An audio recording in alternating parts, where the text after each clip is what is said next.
everybody, the Gold Coast Sports and Leisure Centre, the NBL Blitz. We are on day 7 and I am joined by my favourite man. They say never play favourites in this business because you can offend people. But I'm with my favourite man, Derek Rucker. Welcome in, ready to bring the energy because we've got the Sydney Kings who have all but won the championship from what I've read online. It's game over.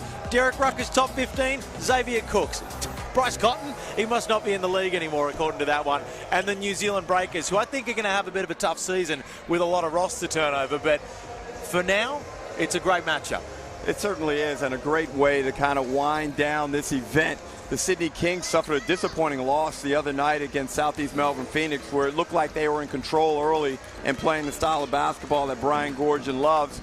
And for New Zealand, you may not be too high on them, but I think they've got a little something. Physically, they're strong, they're athletic, and they got a lot of guys with chips on their shoulder, Felix, and we know how important that is sometimes in basketball. My worry is with New Zealand, you've got a new head coach who's not just a new head coach to this unit, he's a new head coach in general. Now, you have to start somewhere. Justin Tatum came in with virtually no resume, and we've seen how good of a coach he is. So I'm undecided right now on the coaching staff. But just when you look at the amount of turnover in this roster, it is just tough to see. Now, the back end of the season, they might find some serious success because they've got veteran guys in there.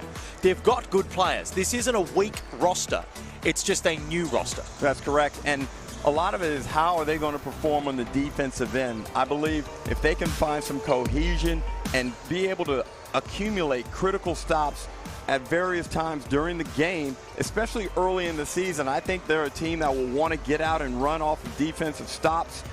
And if they rebound the ball well, I anticipate with Jonah Bolden, with Freddie Gillespie, with Sam Anenga, they should be a really good defensive rebounding team. They've got the pieces, that's for sure. But if we're talking pieces, remiss of us to not talk about the Sydney Kings, because from top to bottom, this roster is absolutely stacked. And the crazy thing is, you look at Southeast Melbourne. Now, they're stacked with scorers. This roster's even more stacked. We're very, very top-heavy, and the Kings have had some big blowout wins in this preseason. But you mentioned that loss to Southeast Melbourne. They can bleed. They can bleed. They're not a huge roster. If we're looking at picking at straws for negatives, you know, their tallest players sitting at Xavier Cooks. And Cam Oliver's been in sensational form so far in this preseason. Brian Goorjian's done a great job of trying to get everybody minutes. He's getting a good look at a lot of different guys in different contexts, but I think he would have been disappointed that they gave up 113 points to Southeast Melbourne. Full credit to Southeast Melbourne.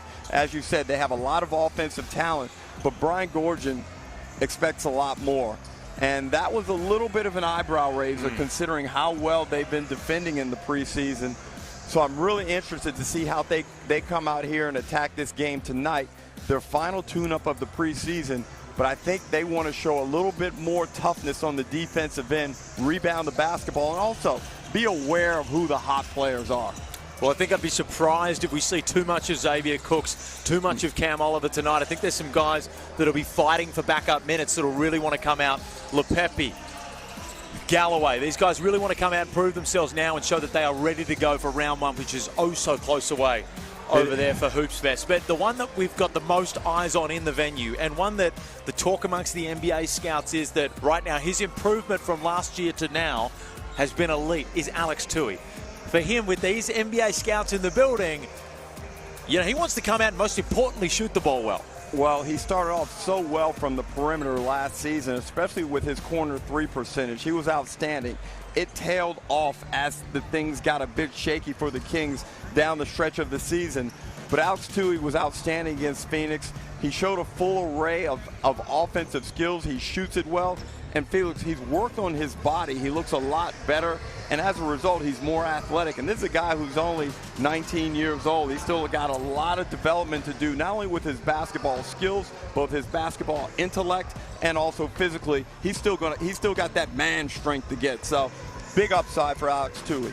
Plenty to watch here. The New Zealand Breakers taking off the one that everyone's already crowned the champions, the Sydney Kings, coming up after the break.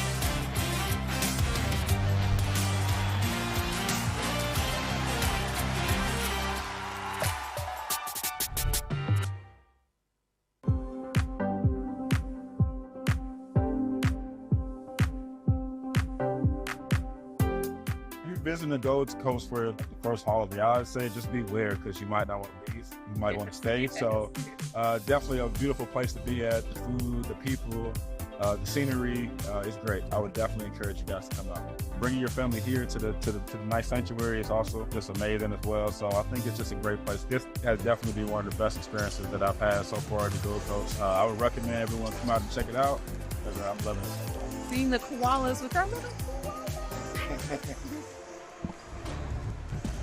Welcome back to the sunny Gold Coast. What do they say, Derek Rucker? Beautiful one day, sunny the next. I think that's a little tagline that they roll with out here, and it's been fantastic, hasn't it? It's been amazing, and the weather's great. The basketball's been really good, and I think the NBA scouts have really enjoyed their time here, and I love what we've done as a league with bringing this event annually now to the Gold Coast. And this year has been slightly different to last season, but both have been tremendously successful. And the beauty is everything is so accessible. The players are around. You get to talk with the players, and you get a feel for how they view this upcoming season. Man, I'm excited, and this is going to be a great game right here. Sydney, even though they may not play their top guys, Felix, they've got enough stars coming off that bench. And right now, I think New Zealand is highly motivated to show that they're a team to be reckoned with this season. So there'll be no drop-off in standard of competition in this game. They've got something to prove. The starters tonight, Cameron Oliver, Sean Bruce, Maluach, Tui, Lupepe for the Sydney Kings, and for the New Zealand, Jonah Bolden, Gillespie, Mooney, McCarron, and of course the next star, Lopez, who we probably won't see. We've got to remember this guy has 2 years to go. He's going to be at New Zealand for 2 years. He's not draft eligible this next year. It's going to be the year after that. So this is a younger guy than the usual next stars we're used to seeing, but he's going to get the start tonight because this is his chance to show out against NBA GMs, NBA scouts, who I'll tell you what, Derek Rucker, I have never baited so many free meals out of these NBA scouts in my life. I hate to find the day when they find out I got no pull in this league. And I won't be getting those free steaks, but for now, I'm making out on the CEO. Hey, fair enough. And back to Lopez, it's a good game for him to be evaluated by the scouts that are in the building because he's playing against an athletic team and a team with a lot of quality wings. So even though he's a young guy, right now is a chance for him to show the aptitude and what his upside looks like. Well, the game previous to this, the Adelaide 36ers played their reserve unit, and a team that is not too deep went down by almost 50 points, or a little over 50 points, to Southeast Melbourne Phoenix, who, of course, beat the Kings the other night and are an offensive firepower. Is your opinion, my opinion of the Southeast Melbourne Phoenix has gone up throughout this preseason? I was unsure, but I always like the fact that they have Derek Walton Jr. I thought that was one of the best signings throughout the NBL in the offseason. This is a guy who's won a championship with the Sydney Kings. He's a high-character guy. He is one of the best players in the league at controlling tempo. He distributes the ball well. And I think as a result, you know who else looks really good this preseason? Nathan Sobey. Sobey was really efficient the other night against the Sydney Kings. And it's so hard to predict and project how this is all going to play out. But there's so much equality in this league. On any given night, you better be ready to bring it. Well, Sobey's a lot better when he's playing off the ball as well. I agree. With Derek Walton Jr., rounding up that point guard spot, I think we're going to be able to see the best out of Sobey, and it's scary. They're putting up 100 points in the preseason without these dudes. It's going to be scary once they get them back in the lineup. So I am high on the Southeast Melbourne Phoenix. Mike Kelly, Simon Mitchell coming into that front office as well, which is such an interesting move to bring a former head coach who was removed for the current guy back into the front office, but it looks to have worked, at least in the off-season moves. Cam Oliver, someone who's been in deadly form early on. Looks like he's matured physically as well without having lost much athleticism. He's just a strong, powerful body. And talking about powerful, Kelly Lupepe, man, he bench presses 170. And don't be surprised by the way he looks. He's got outstanding touch, handles the ball well. Very Barkley-like with the way he operates. And don't be surprised if he's in contention for Youth Player of the Year. Oh, for sure. Next Gen Player of the Year. Man, he's got the body ready to go. And we are underway at the Gold Coast Sports and Leisure Centre. the most sunny place in Australia, and Sean Bruce got the rock in his hands to start, and Alex Tui to open the account from the three-point line. That is what the scouts have been looking for. And that's what I mentioned in the pregame. He was very good at last season. He is a deadly corner three shooter, and NBA scouts love that. Liam Santamaria smiles like a proud father in the corner there as he knocks that one down. Mooney finds Gillespie down low. Got a nice help side defense from Tui. Moody fading out of bounds.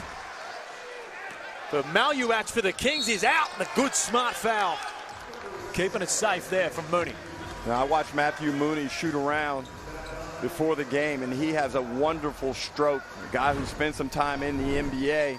Didn't get much help from his teammates. Anytime a guard shoots the ball like that and his man leaks out, it's not the shooter's responsibility to get back. It's physically impossible. Somebody else has got to get back and cover for Matthew Mooney.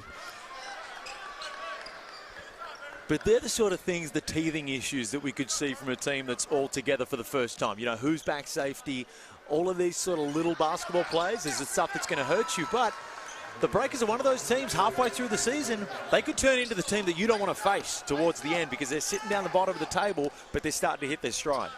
And look, they've got one of the best players in the competition in Parker Jackson Cartwright. That guy can win a game anytime he's out there on the floor. Of course, Parker Jackson Cartwright not taking part in this game tonight, being rested with the season proper right around the corner. Sean Bruce, he's a player that, you know, he's got his little Steph Curry celebration, sent him to sleep, but he's hit, for a role player, he's hit his fair share of clutch shots.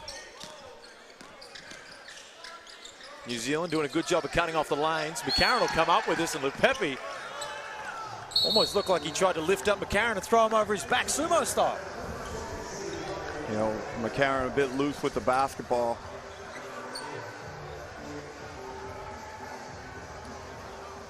I've just been told that Lupepi can actually bench 180 kilos. Now, there is hyperbole all over the place when it comes to weightlifting. That's a lot of weight. Kilos. That's a lot of iron. That is a ridiculous. That is, you know, Olympic lifter level. And you speak, he also plays with touch and finesse, and he can shoot the three. When you look at him, you think he could very easily throw a three-point shot over the backboard and endanger the fans. There's a good matchup right here, Felix. McCarron and Bruce. That's two workhorses who've had plenty of games under their belt in the NBL. Jonah Bolden looks to attack. Errant pass tipped off by Oliver, and the Kings are out.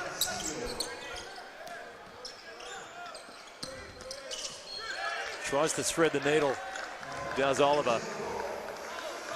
And that last possession, we saw Bolden turn it over, and Jonah, someone who could really lift the fortunes of the New Zealand Breakers. If he can find a semblance of the form that got him back to the NBA, I anticipate it will happen. But again, getting back. Tui attacks and throws it down. Alex Tui, the next star, proving his worth.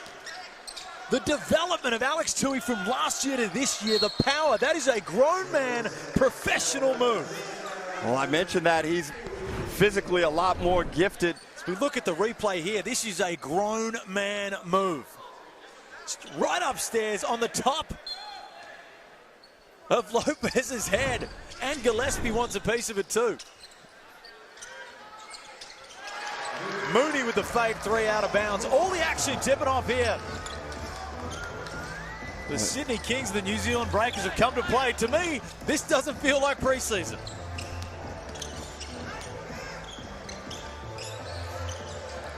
Oliver strokes it from outside, gives a bit of a celebration as well, says, don't forget about me, I'm still young. Well, that's an area where he's showing progress. I don't remember him shooting the ball this well as Mooney finishes again.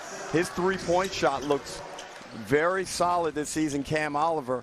And Mooney looks really assertive. I think he's trying to find his offensive rhythm and his means to score the basketball in this game here. Gillespie tips it out. Oliver tries to use his strength. Speaking of strength, finds Lupepi down there, 180 kilos on the bench press. Is it going to help you on those little finesse shots?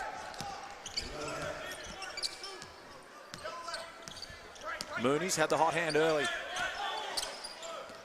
Great little dump pass. Contact from Gillespie, the late whistle. from the referee. He's going to the line. So Freddie Gillespie, someone who should be a really good defensive force in the league. And I think if we go back a couple of seasons to Derek Pardon, who did a great job for New Zealand when they made their championship run. Now, the question is going to be, does Gillespie have the offensive productivity? Does he have the skill set to get them 10 to 12 points a game to go with what else we know he's going to do? He's going to rebound the basketball. He's going to block shots. But can he somehow find a way to get enough points as he knocks down the first one?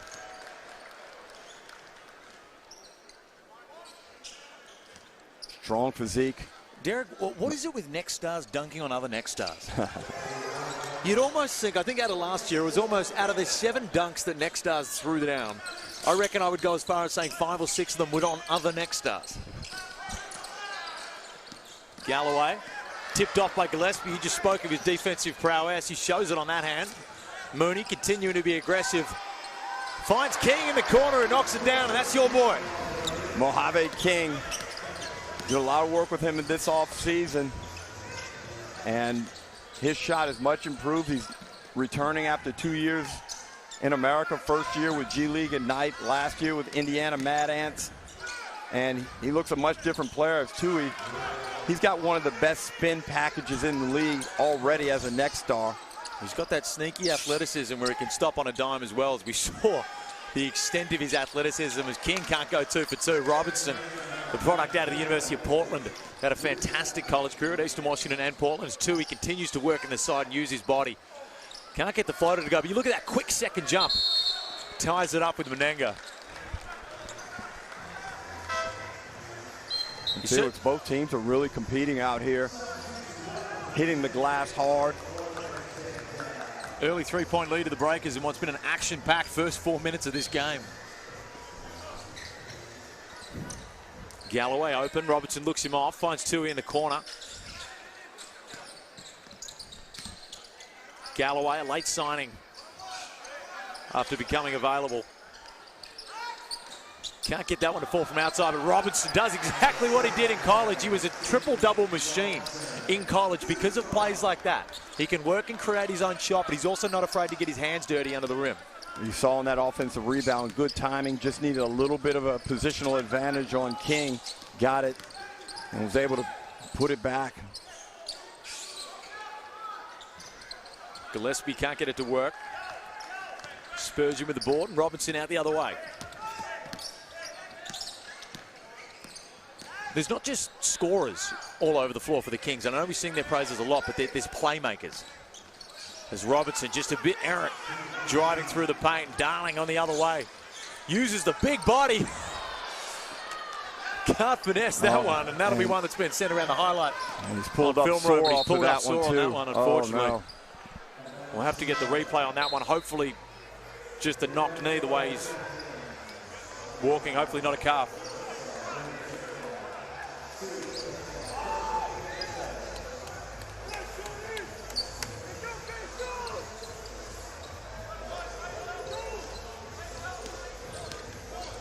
McCarron assumes the point guard duties.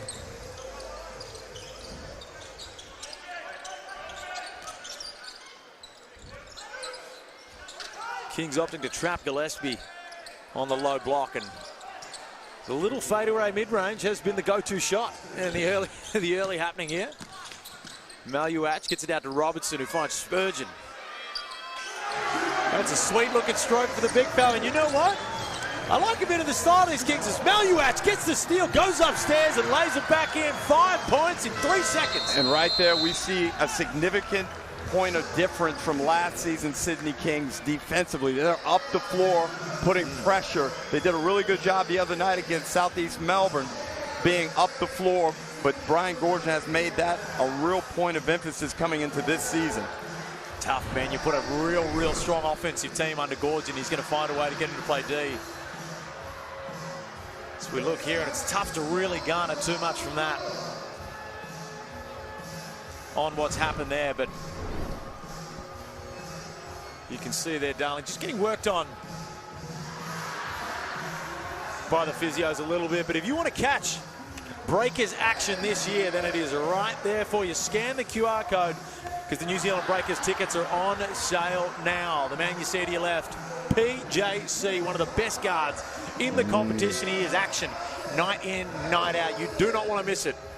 If you're a New Zealand local, or if you just want to head over to New Zealand for a holiday, which I strongly suggest you do, you can catch them all in action. And Derek, we go in New Zealand, best jerseys in the league. You like the pink? Oh, the pink and the light blue. Yeah, love it. Yeah. Love it. I can't complain. I like Perth. I like the red, white, and black. Always look strong. There's some outstanding uniforms this season. It's because it's soaked in success. That's why. Well, yeah. When you see that red Wildcats uniform, you think success. Speaking of success, both teams shooting really well from the three early. Sydney 3 of 4. New Zealand 2 of 3, getting good looks as they push it again at the Kings. Bolden out on the break, a little too overzealous there from Tyler Robertson on defense. And I like the acquisition of Sean Bairstow, obviously from the Queensland Bairstow basketball family, big names in Southeast Queensland. He's a 6'7", 6'8" wingman, can play the point. Finished his final season at Virginia Commonwealth University, and I think down the line you're going to see him have a real valuable input. Menenga fakes out 2, goes upstairs and throws it down. Sam Menenga with the Breakers uniform for the first time this season. Back home in Auckland, feels very comfortable playing with New Zealand. Certainly a welcome home party as he goes upstairs. Fake 2 out on the jump shot, and the action continues here. Oliver pulls down the board. Now he's another guy. When you see him coming in transition, you have to make a business decision, Derek Rucker. Yeah, get out of the way or get your sternum busted. Galloway gets the pass tipped off. 7 seconds on the shot clock. It'll remain Kings ball. And these games are tough, Felix, because you're trying to, as Menenga, look at that. That's when you got that threat from outside. Man, that must feel good. Well, you've got to honor him as a three-point shooter. We saw him shoot it pretty well last season at Cairns at times.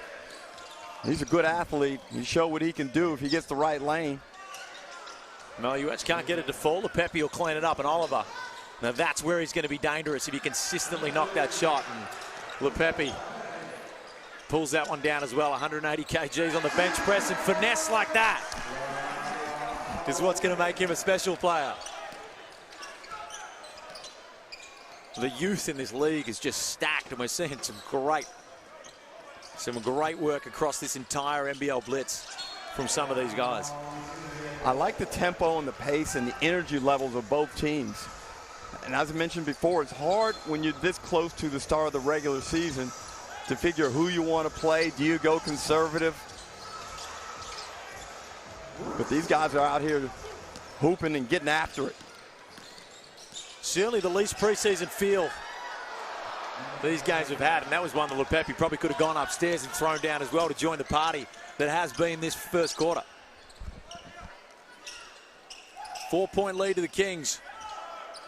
Plenty to play out here. Both of these teams bringing the intensity. Menenga down low, can't get that one to fall. Tui will clean it up. Bunny misses on both ends. And Sean Bruce gets a taste of his own medicine, dare I say. And Bruce feels like isolated in transition. He has a chance to get by. It's always a tough call there. But Sean Bruce, he's been,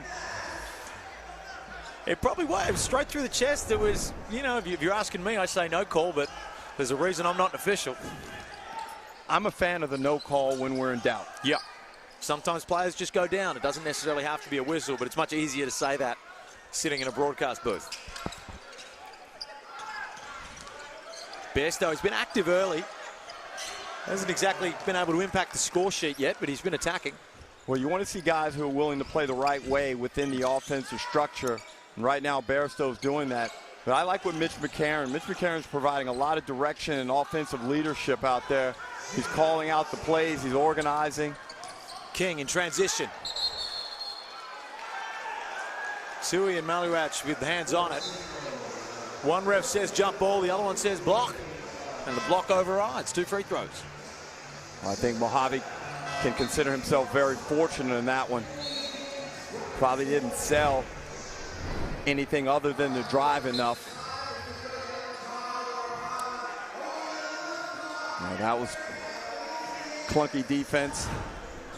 And Brian Goorjian's out there to remonstrate in true Brian Goorjian fashion, preseason or not. In the classic bum bag on, black shoes, white socks. That is a man who is old school to the T. And if you want to be new school, then jump on the NBL Plus app, because you can unlock the ultimate fan experience. Scan that QR code. You can sign up for access archival footage. Some of Brian Goorjian's old days. You maybe see Derek Rucker's MVP season in the NBL. It's all happening on the NBL Plus, and you get all the up-to-date stats and happenings as well. It's going to be a huge season. You can't be too prepared. Well, I've got it open right now as I follow the numbers in this game. And a game that we needed based on what we saw the previous game. It was tough watching. It was a tough one, man. I wouldn't put my worst enemy through some of that. That third quarter. But, you know, that is the tough part about having a preseason so close to the season proper. But Gold Coast has been an absolutely fantastic destination for this. You look at all the fans packed out. You know, there's no Brisbane team playing here, but fans of good basketball have poured into this venue, and the Gold Coast has put it on this week weather-wise. It's been fantastic. And low-key, this is a tough one when you come off the bench after a timeout and you go straight to the free throw line. These are always tricky. Ice and the kicker, and no lineup. Ice the kicker. Believe a technical there on Brian Goorjian, who wasn't too happy, and he's still remonstrating. No loss of passion from Brian Goorjian. Just getting himself in. Well, that's the thing. You know, you look at players being rested. I don't think Brian's the type of coach to be resting too many guys. Of course, Xavier Cooks is going to sit this one out. He's had some injury background, so not unsurprised there. But the Sydney Kings are throwing everything at all of these games. And King is a real, you're close to Mojave, King. He's going to be a real X factor. He's a guy that we just didn't really see a lot of last year. Obviously went away for a bit. Now he's back. And from what we've seen early, he's a talented kid. He's had an outstanding preseason, shooting the ball really well, scoring at a nice clip. And he has a real opportunity. He was recruited to the New Zealand Breakers by former coach Modi Mayor. And I had a lot of discussion with Modi about Mojave. And there were quite frank discussions. And it looks like Mojave is ready to take the next step. Only 22 years of age. You forget that, how young he is. When guys, you've seen them around, especially the guys who don't really go to college, they're around for a long time, and you always assume they're 26, 27 years old. Alex Tui almost comes unstuck there. Sean Bruce has it, pulls up from three and knocks that one down in the face of Jonah Bolden. Another player who'll be looking to shoot the ball better than he did last season, and with a bit more accountability coming from the coaching staff. Is a situation in which I feel Sean Bruce will be a much better player. Sam Menenga chooses to just stay on the ground for this one. But that's twice he's faked the defense with that shooting threat. Shot fake left, cross step over to his right. Good development. And he's a Davidson guy, so you know he's smart. The Wildcats, of course, Steph Curry, the most famous of the Davidson Wildcats. We played against Davidson one year. I think it smacked us. They smacked us, little small school. Jonah Bolden exits the game for the Breakers. Gillespie back in. Big raps on Gillespie, as you were saying earlier, Derek Rucker, on the defensive end. Tyler Robertson finds the big Lepepe. That's going to be a tough one to guard when he gets that position at the best of times. And he's able to fade away. He doesn't elevate too much, but he doesn't need much because of the girth of his body. Certainly a girthy player. King finds Gillespie down low. Just takes his time with it. It was one of those ones, you know, I'm no dunker, but you go straight up there, and you got to be able to gather and bounce off the floor as you gather. See, that's just, and a lot of his early preparation with the feet. And right now it could be that Gillespie's just trying to find his way in the league, and sometimes when you're unsure of how you're fitting in or where your shots are coming from, it can actually minimize your athleticism and your quickness. So just something to keep an eye on. His touch doesn't look bad from the free throw line, which is always a good sign. Well, you know it better than me, Ruck. It's a unique league in the sense that, you know, it's not quite the hardline sets of European basketball, and it's got a bit of a run-and-gun NBA style to it too. So it's a bit of a hybrid. So you see these preseason games are so important for these imports. And, you know, there's guys that you think that aren't necessarily having the best run at it. Don't write them off too early.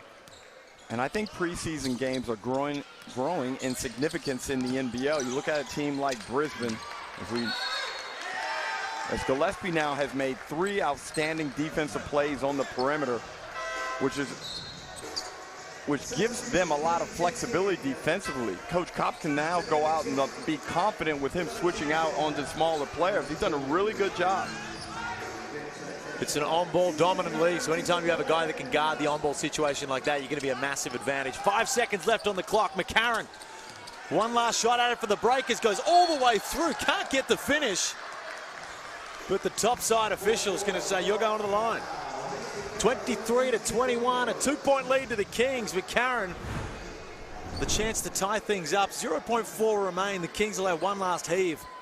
And Felix, it looks like McCarron's gone a bit like Matthew Dellavedova and worked on his body. I think he looks significantly better this season. Looks like he's trimmed down slightly. I don't know the numbers. I haven't talked to him yet. But the eye test says, and that push we saw right there downhill looked like a better version of Mitch McCarron than we saw the past couple of seasons in Adelaide. Well, he did fall into a bit of a weird spot as the Kings decide not to ruin their shooting percentages and load that last one up. Don't like that. That's a young fella in Tyler Robinson that says, I need to keep my numbers right.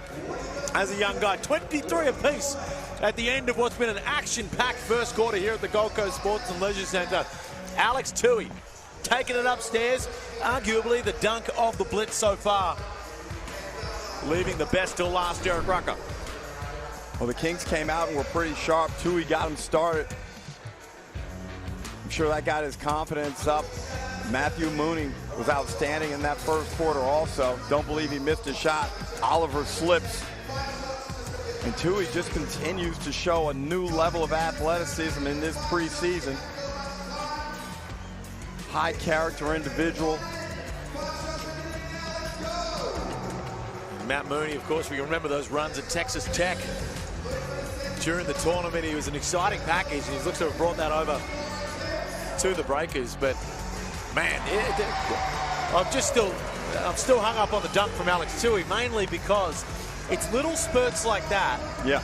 That the scouts and stuff remember. You need to have memorable plays for these guys, and this guy's got a big season ahead of him. And I think that for those who cooled off a little bit on Toohey last season, I think this preseason has been a wake-up call saying, hey, look, that last year's environment with Mahmood and everything that was going on in Sydney wasn't the best.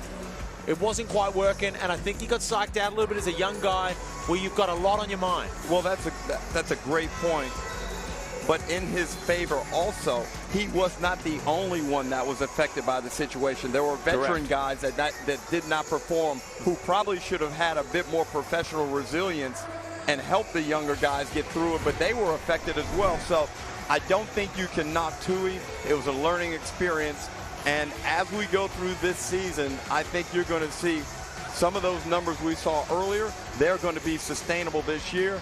Brian Gordon's going to coach that team up. Some things that were accepted or permitted in NBL 24 from the Sydney Kings, that ain't going to be seen this season. Leaders at the moment for the Sydney Kings, 5 points to Alex Toohey. Matt Mooney, 7, yet to miss a shot.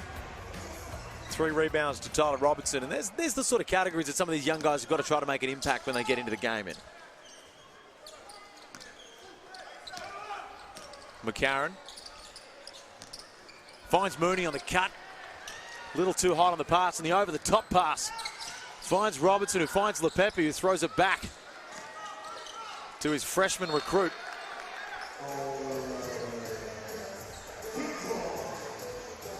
Of course, Kelly Lepepe spending some time at Loyola Marymount in the college system, clearly taking full advantage of the weight room.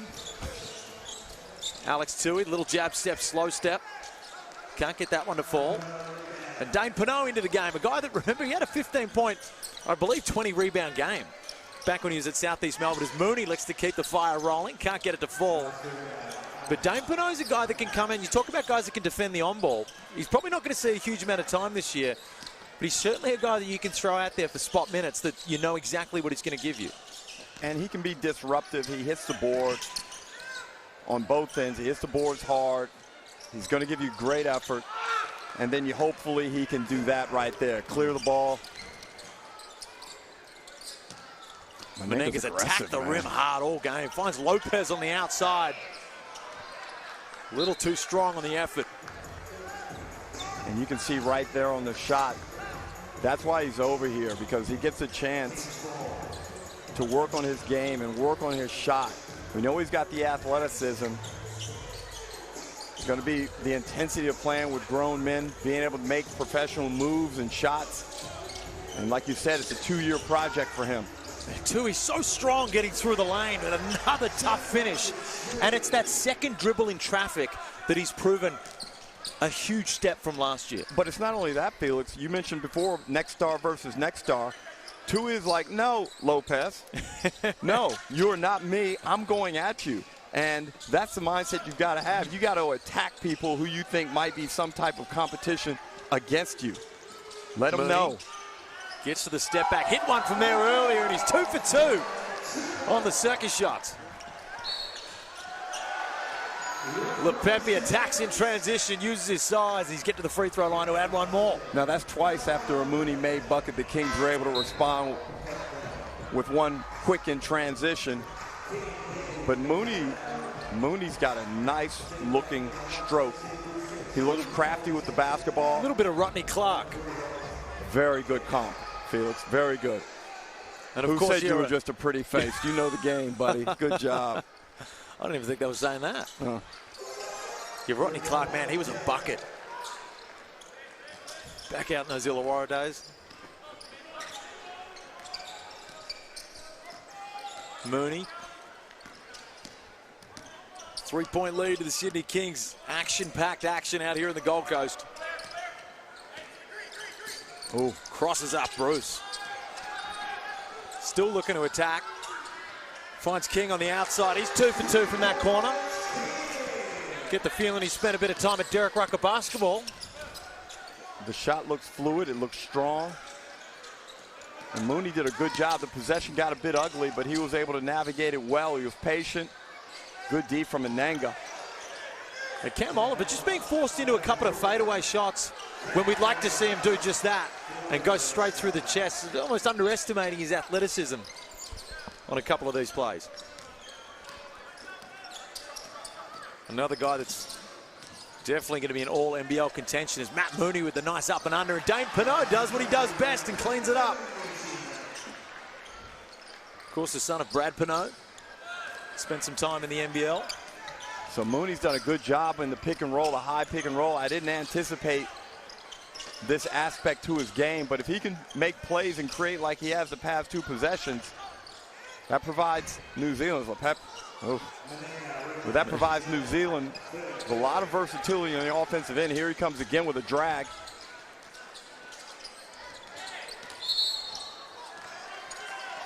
Tough there with the moving screen, but you could see that Mooney gets in his zone. He knows he's hitting, he's filling those crab dribbles.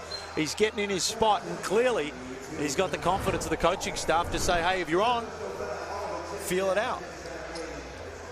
Well, you know, no need to do that, and often the bigs don't understand how much time a guard needs. You don't need much time and space, Felix. Just a little sliver, and I'm good. You don't need to do anything extra. Tui again getting into the paint. Can't get that one to finish, but was fouled on the way.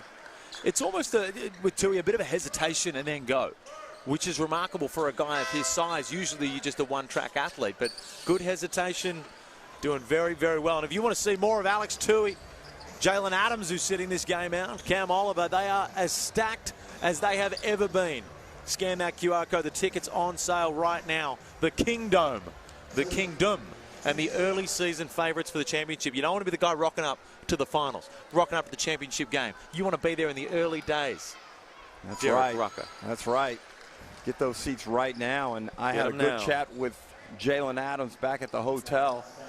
And he said, Derek, stop following me around this goddamn hotel. He's simmering, just ready to go. Ooh. He's got a nice little energy about him. I can see that he's got some things on his mind that he wants to prove on the court. Well, he wants to get back to MVP level, I'm sure. Correct. He's an MVP level guy. And this roster, funnily enough, has 3 guys who could win an MVP in the NBL, and Cam Oliver, Xavier Cooks, and Jalen Adams.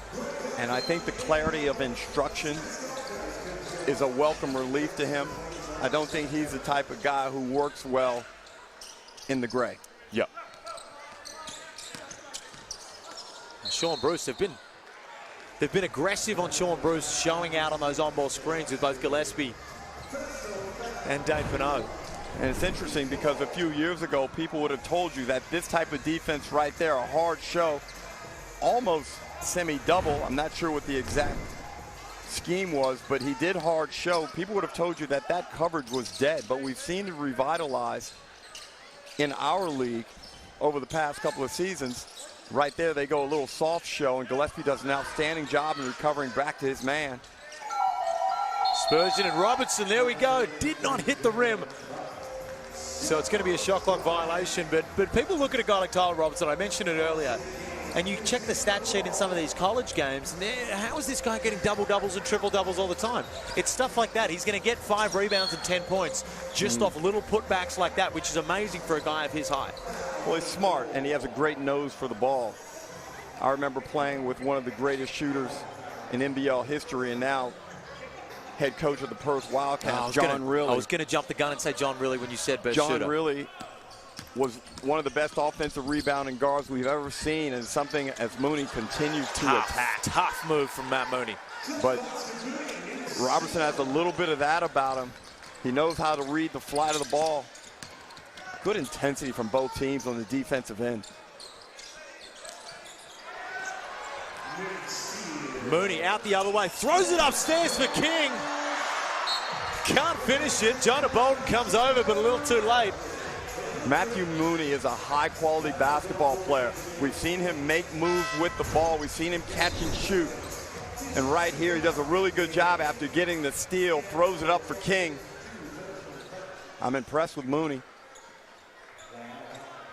Mooney's been tough. He's one of those guys where he's just, wherever you send him, he's going to be able to score the basketball. And for a lot of these guys, it's not a lack of skill if they don't perform. It's more a fit. And right now, he looks like he fits within this lineup.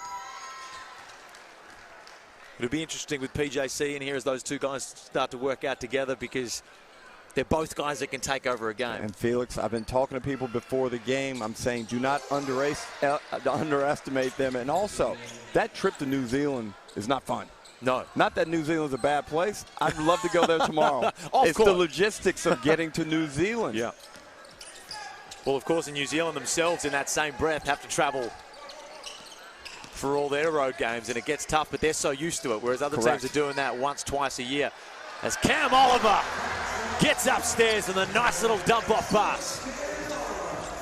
Delightfully excessive, hanging off the rim, but we like that little showmanship. You know what I want banned from the game of basketball? The hanging on the rim tech. Let them hang. Jonah Bolden backs down Spurgeon, finds the advantage. A little too hot to handle there for the young Jacob Spurgeon. But Jonah Bolden, look, it's almost like there's so much unknown with this New Zealand lineup. Are they going to come out and surprise us all, or at least surprise me? I hope so. Because any team that's having to travel internationally week in, week out deserves some W's. But they've got so many X-factor players. King. How much better is Jonah Bolden going to be this year, considering he took all that time off basketball? And what I like the big men that can play out on top of the floor, play over the split line outside the three. They make good decisions. They're able to put the ball on the deck, and they can knock down the trail three. Speaking of which, Bruce lets one fly. No good.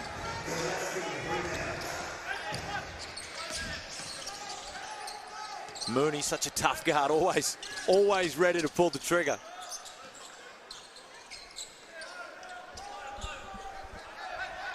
Mooney will settle it up top. Ooh, good hands. Robertson, great hands, picks it off. Finds Spurgeon. And the Kings try to play the safe move there. Gets a little out of control. Trying to get a bit too cute with it in transition. Sometimes you get in those situations on the fast break where the spacing isn't orthodox. It's a bit tricky, and that was a perfect example right there. Half pregnant. You never want to be half pregnant.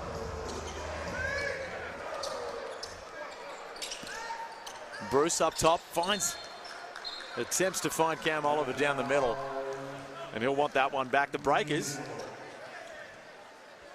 with a 4-point lead over the Kings. Kings with 9 turnovers already. Brian Goorjian, a stickler when it comes to that.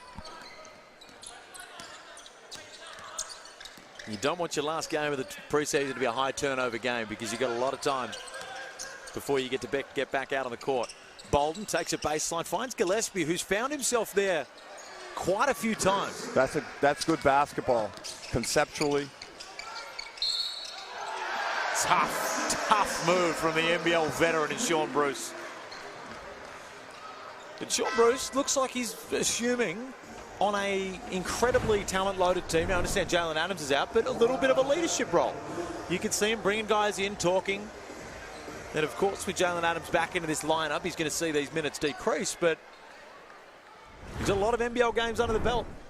And he's a 2-time champion, and remember, like you said before, is a guy who's not afraid to take big shots. And also a guy before landing at the Kings whose NBL career was in jeopardy. There was a real chance that he wasn't going to get picked up, and now he's played a crucial part in 2 championships. So a credit to the work and hustle that Sean Bruce has brought to the Kings over the last few years. McCarron found Gillespie on that mid-post island quite a few times. Looks to muscle out Cam Oliver. Does just that and gets whistled for the travel. Now, I'm not sure about the sequence. I thought the contact happened before the travel. I'd certainly have to agree with you there, Derek. But he showed us something at the end. You see the replay here, and yeah, there was. You know, the referee's got that one right. A little shuffle of the feet. I do say, where's the showmanship, my man? Do we let it go? But that's the right call. And Gillespie says, I'm going to have another go at it. And goes 0 for 2 on his attempts at the rim. And while we are seeing him struggle on the offensive end, I like what he's doing on the other end. And I think the little bit of trouble he's finding on the offensive end is more readily correctable than if he were not performing on the defensive end. I'm sure that his teammates can live with what he's doing right now. Gillespie's well and truly been a pass mark for me when it comes to import standards. But all the marbles up for grabs. September 19, we kick off. The preseason Blitz has been amazing on the beautiful Gold Coast. And we head west September 19. Every game live on ESPN, and every Sunday on Channel 10, the main channel. Plug your antenna in. Wiggle the little cord at the back. Make sure it's connected, because we're on the main Channel 10. Back at it again. The NBL better than ever in season 25. 1-point lead to the New Zealand Breakers. Arguably the most entertaining first half so far of Blitz basketball that we've seen. Saving the best for last. The Kings, well, they're expected to win it all. They've assembled a roster that Derek Rucker is championship or bust. The New Zealand Breakers, they've got plenty of work to do, but from what I've seen so far, you know, going off their 50-point drubbing by the Kings in the first preseason game they had, they're already starting to show signs of this roster beginning to gel. Well, just in the 5 or 6 days since we've been here, there's been a noticeable improvement in how the Breakers have performed. And look at how they're carrying themselves. They believe now. They've had a little sniff of progress. And I think they really want to come out here and get this game. They're playing this one to win. Great pass from Tui, and the defensive prowess from Gillespie continues. You said it at the start of the broadcast, Rucker, that that's where his strength lies. And we've had no shortage of examples of it so far. McCarron waves off Bolden. Gets it back, finds King on the wing, who finds Gillespie up top. And as you said, he's here right now on the defensive end. One of the best players on the court, but just looking to find his rhythm on offense. And right now, his teammates have to understand where his strengths lie. Back to the basket post-ups. They're not working right now, so stop giving him the ball and putting him in that position. Get him some easy dump-offs, straight direct dives. And that, so while he's not doing and finishing, it's also not entirely his fault. You're right. He's being put in the position of a, you know, as if he's a Cam Oliver getting the ball on that mid-post when maybe it is a, you know, wait till he's more closer to the rim. It's certainly a good analysis. Bolden, good ball movement from the breakers. A couple of passes have been errant. As Bairstow tries to knock one from outside, can't get it to go. McCarron with a veteran rebound. Little flick back finds Bairstow for a second chance. He'll get that. And just the veteran presence of Mitch McCarron. Beautiful little flick pass back. Sean Bairstow will play minutes for New Zealand this season. Mark my words. He can play the 1 through the 3. Another great product out of college, and Alex Tui once again just showing poise, drawing the foul.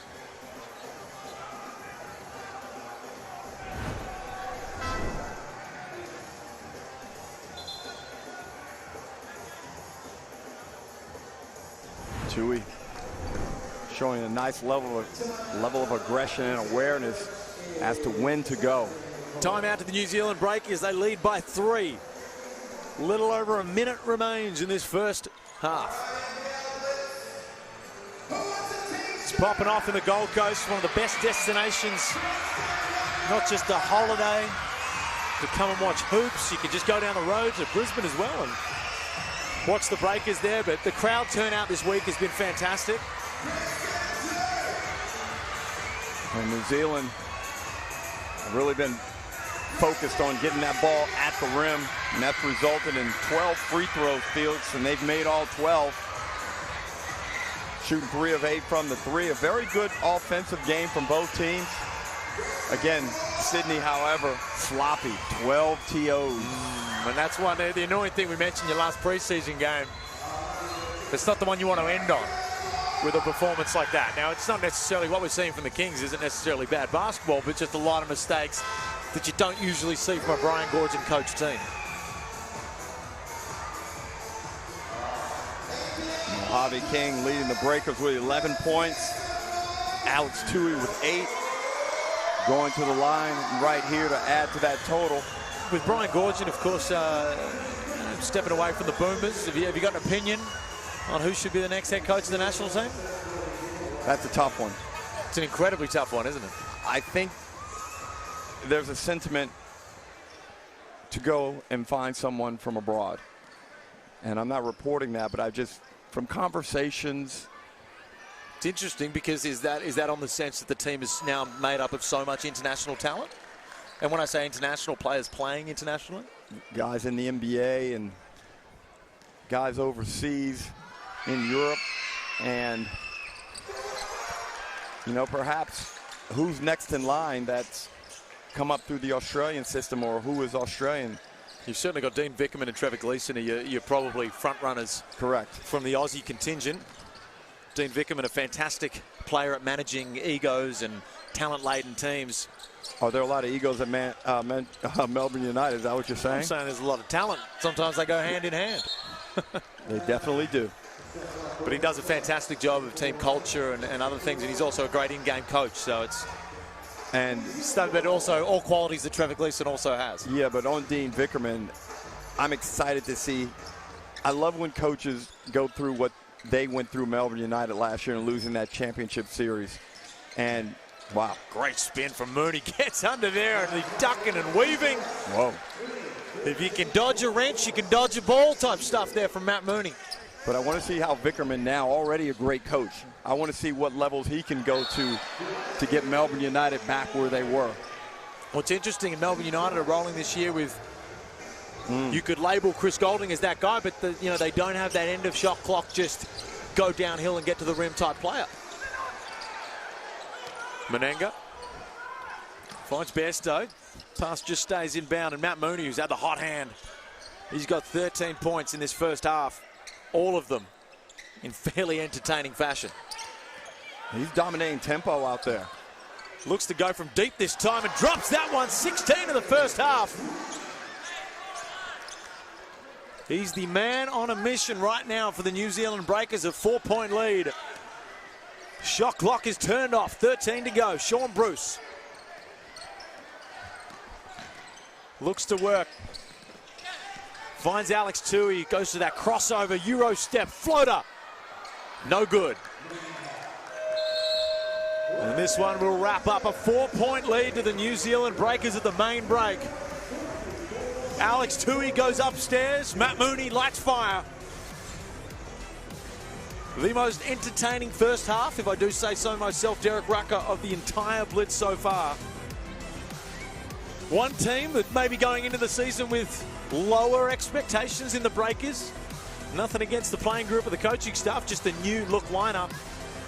And the Sydney Kings, well, all the pressure is on them this season because they have been touted by almost every so-called expert in the building that they should be taking this one out. They've got one of the most storied coaches in the history of this league in Brian Goorjian. Xavier Cooks, Jalen Adams, Cam Oliver, stacked top to bottom. I'm just continuously loading up the pressure here, aren't I? Yeah, and I think knowing what we know about the Sydney Kings and what we anticipate from them, they're going to be just fine. But New Zealand, I like what I'm seeing with them because they're playing without PJC. And one of the things about PJC is he doesn't detract from other players on the floor. He actually can do a really good job of going away and playing off the ball, as we saw him do last season at times with Will McDowell-White. So when I see now what Mooney's capable of doing in the high on balls, if you got PJC in one of the corners away from the ball, stretching the defense, that's really going to open this floor up. And if Mojave King continues to shoot and perform and provide scoring punch as we've seen him do thus far in the preseason, I'm telling you, New Zealand is better than people are giving them credit for. When you say people, you mean me. You looked me directly in the eyes when you said that.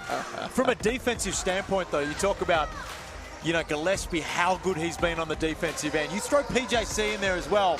That's not an on-ball screen you're going to have too much success with. And this is an on-ball screen dominant league. So that's the positive for them on the defensive end. I also think with PJC into this lineup, you're going to find Gillespie in those better spots. Don't necessarily give it to him. I know it was a great point that you made.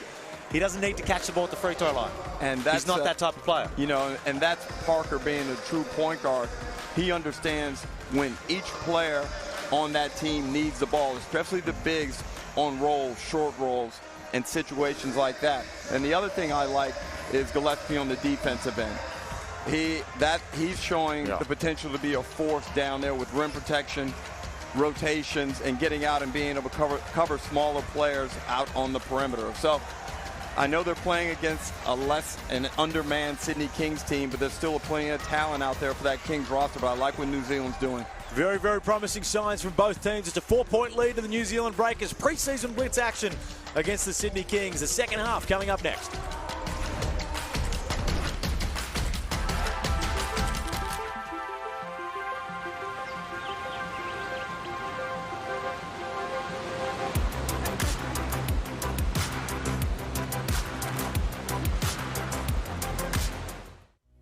I'm thrilled to tell you about Swim Start, a game changer for our littlest swimmers. Swim Start is making waves by breaking down barriers for learn to swim lessons in Queensland. We believe every child should have a chance to learn this important skill. That's why Swim Start is offering vouchers valued up to $150 for eligible children up to 4 years of age. Parents, carers and guardians, this is your chance to dive in. Check your eligibility online and apply now to create a generation of confident swimmers. Let's make a splash together.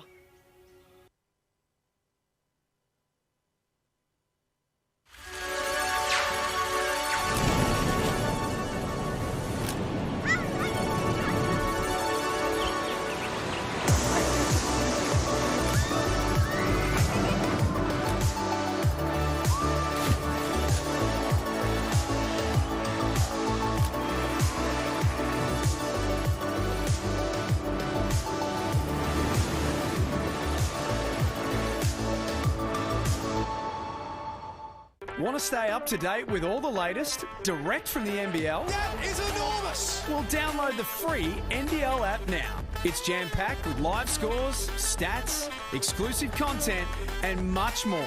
Get it from the App Store and Google Play now.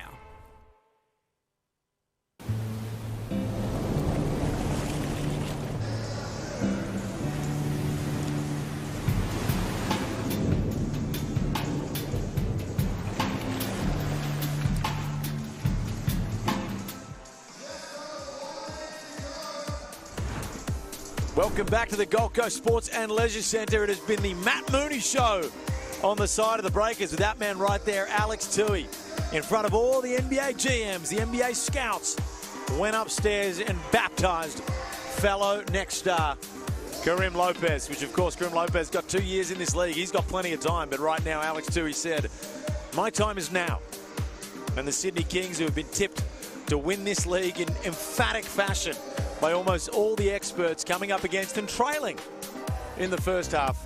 A team that many people think are going to struggle, at least for the first half of this season in the Breakers. A new coaching staff, a massively new roster. Matt Mooney, a guy that has had some doubters throughout this preseason, has shown up tonight and showed who he is. 16 points and all of it, dare I say, in incredibly entertaining fashion. He leads all scorers. Alex Toohey, the next star, looking to make his impact in front of this stadium filled with NBA scouts, NBA GMs. With 10 points, Cam Oliver goes upstairs there and has added in 7 of his own. Such a stacked Sydney Kings roster from top to bottom. Joined by Derek Rucker back in commentary. It's been a very, very entertaining first half. It certainly has, and I like how guys are looking to square up on their defender and make plays at the rim. You can get paint touches, Felix. It forces defenses to react and respond, and generally in manners which they are not comfortable. Yep. Then you get opportunities. You get kick-out threes. You get offensive rebounding opportunities. You get drop-down dunks. Gillespie there, as we've seen, because we see this highlight, might just highlight it as much as he might want no one to see that, but that sums him up. And you know, he's a guy that's still trying to work on the offensive end. That's going to come once he gets used to the game style, the speed here. But on the defensive end, you know, a guy that's looking at a Defensive Player of the Year conversation this year. And I just went over and quickly dashed and had a couple of words with a few NBA scouts about Matthew Mooney. And they said that this is a guy who is more than capable of leading your offense at the lead guard position. And that kind of reinforced my opinion about how tough he and PJC are going to be together out there on the floor. Imagine this matchup, PJC and Matthew Mooney versus Bull Quall and Jalen Adams. That's what I'm talking about. That's all we want. Plenty of action coming up. We're going to cut to a break with the second half. Sydney Kings, New Zealand Breakers, not far away. Want to stay up to date with all the latest direct from the NBL? That is enormous! Well, download the free NBL app now. It's jam-packed with live scores, stats, exclusive content, and much more. Get it from the App Store and Google Play now.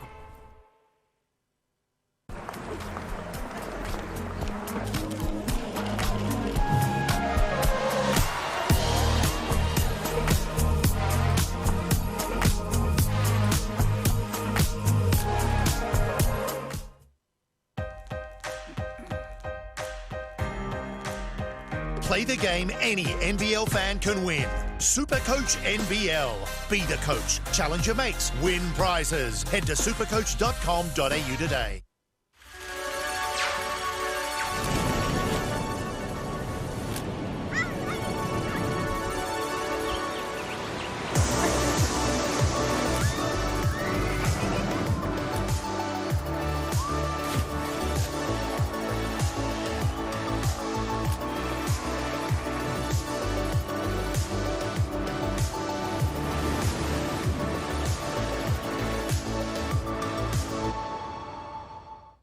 Discover the ultimate in courts, Dream Courts, the official court partner of the NBL.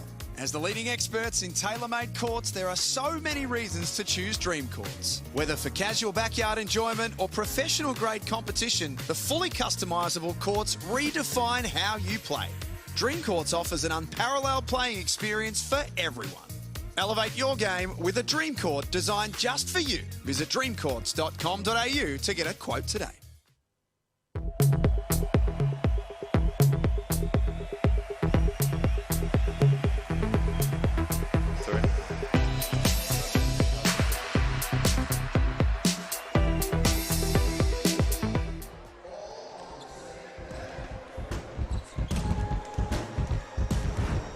Welcome back to the beautiful Gold Coast.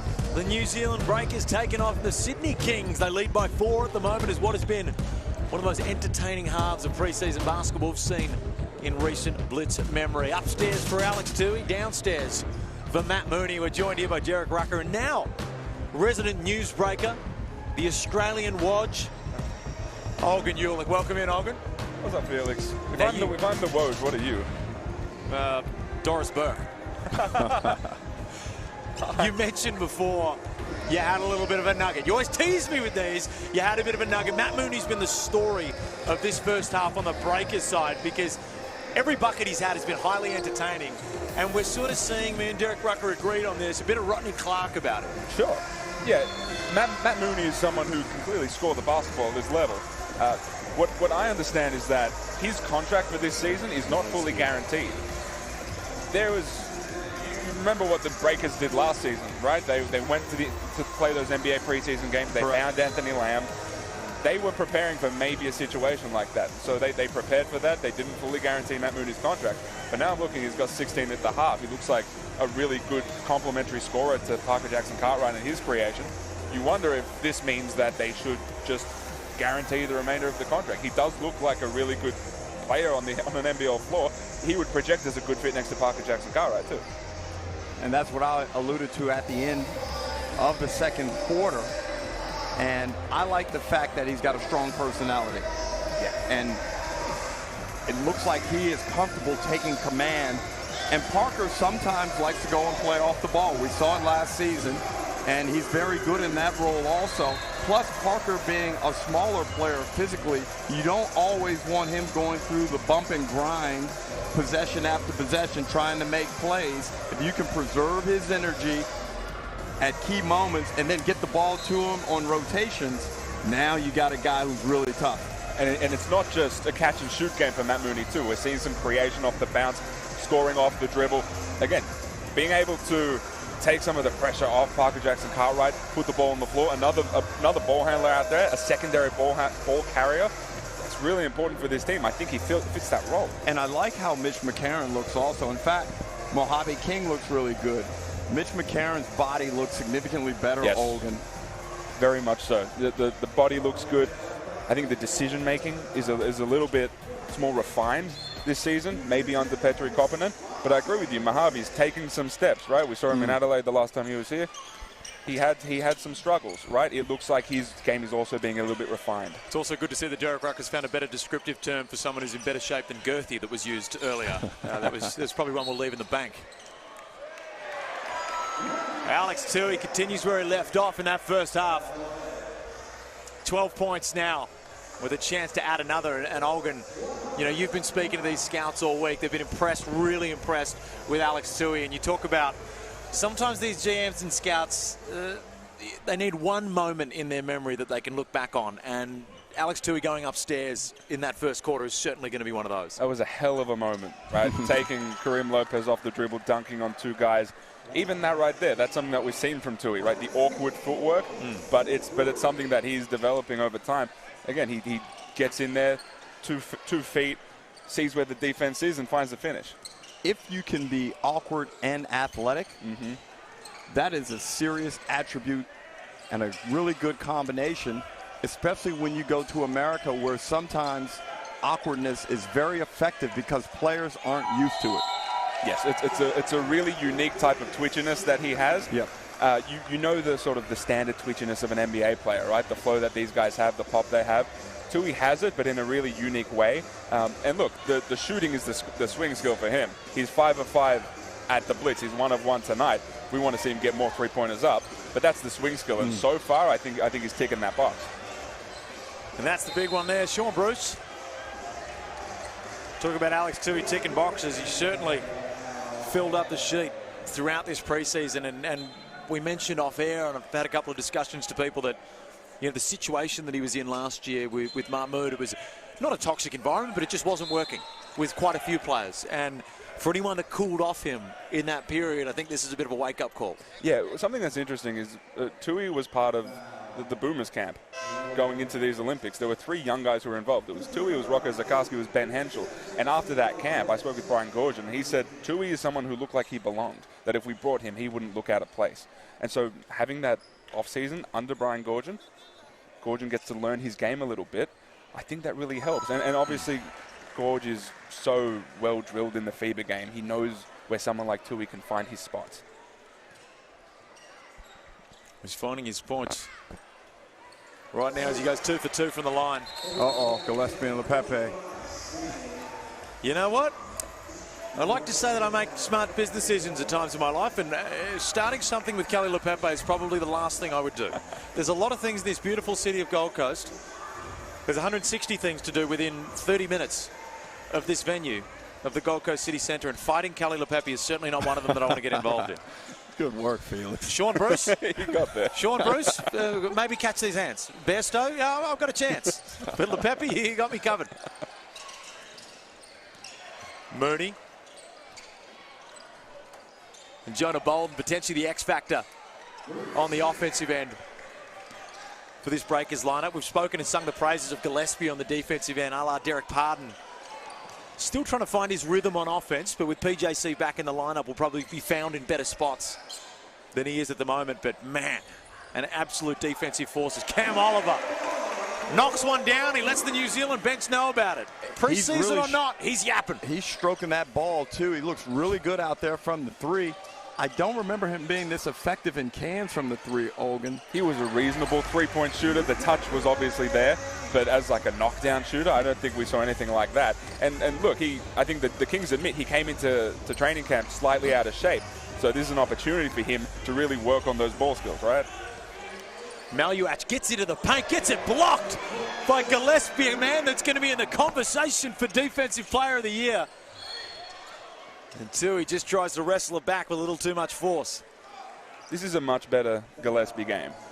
I like what he's doing despite the offensive struggles. Yeah, but that's not what he's here for. Right. What I was told when he signed was that he's a defensive-minded center. He's someone who can run the floor. I think we've seen a bit of that tonight. We hadn't seen it previously.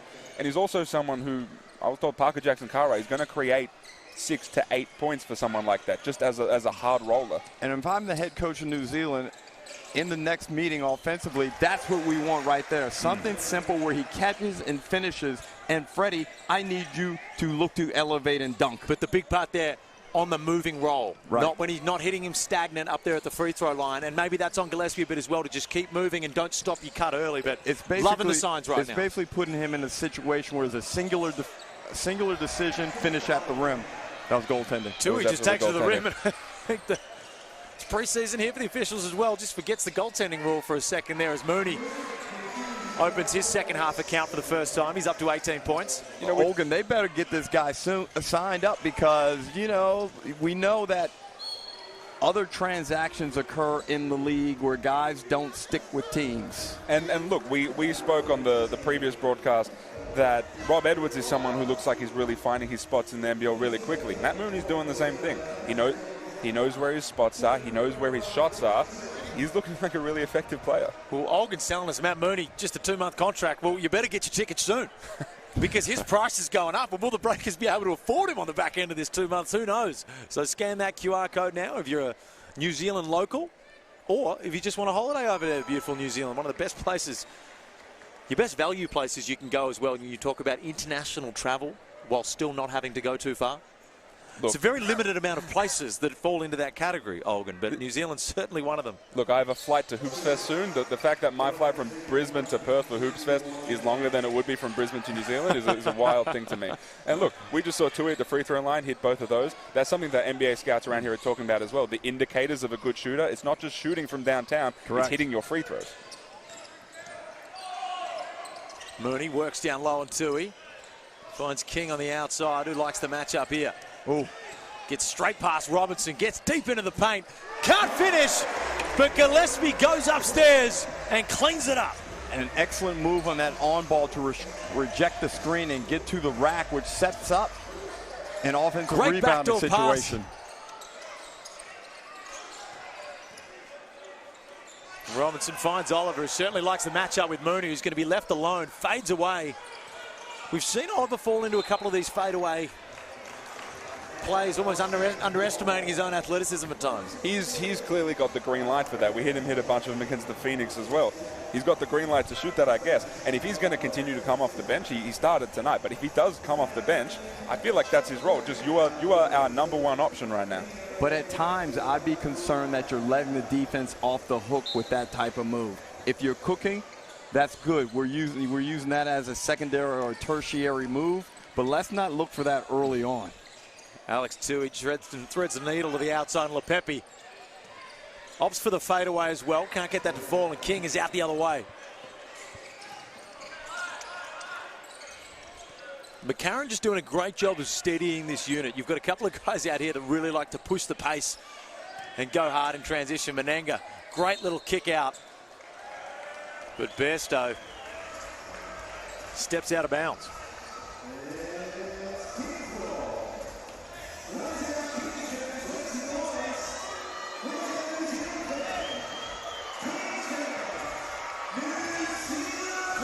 Bruce surveys, gets it back to Tui. Knocks that one down, and he is having himself a night. Tui's done a good job of doing that. The sort of Jack McVeigh on the flare, hitting that catch and shoot shot, that's tough. Well, he's proven at the moment he can get to the rim at will. And that's been the most impressive thing. The shot was always going to come. But just his poise on that second dribble in traffic, and a very easy one for the defense to tip off. But in my recollection, that hasn't been cut off once, and he's been taking plenty of dribbles in traffic. McCarron gets into trouble. Tui's going to clean it up. Don't worry about the shot clock, and he goes upstairs and lays it up with finesse. And right now, it's Matt Mooney on one end and Alex Tui on the other. And let's not also underestimate, there is scouts and GMs in this building. There is a lot of pressure on this kid right now to perform. And he's rising to the occasion, much like Rocky Ulbrich did the other night. He knows that all eyes are on him. The long steps, the extended finish, the range on that layup. It's impressive stuff.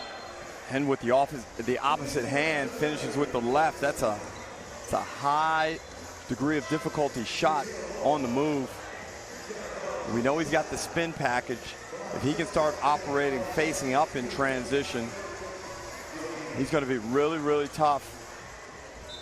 And especially in the NBA game where there's so much more transition play, and with outstanding players around you, that elevates your game. Dane Pinot into the game for the Breakers.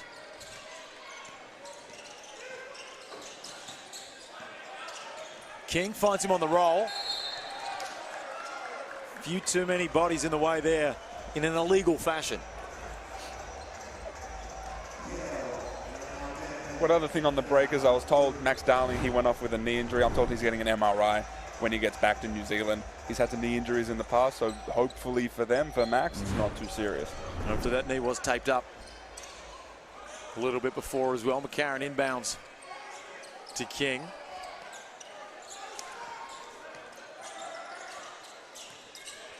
And Sydney, just with the mobility of Cam Oliver, you can really get out and trap that on ball. Maluach picks it off. And McCarron will try to pick it back. McCarron's invigorated. You can see he's a totally different person. His on-court personality looks really good. Well, he wasn't entirely happy in Adelaide. You know, it was a situation where didn't quite, the CJ Bruton staff, you know, it wasn't their guy. It just didn't sort of match. It wasn't his style of play. And you're right in saying he looks invigorated, he looks in shape. And that's going to be key, a veteran presence with a team that's trying to gel together.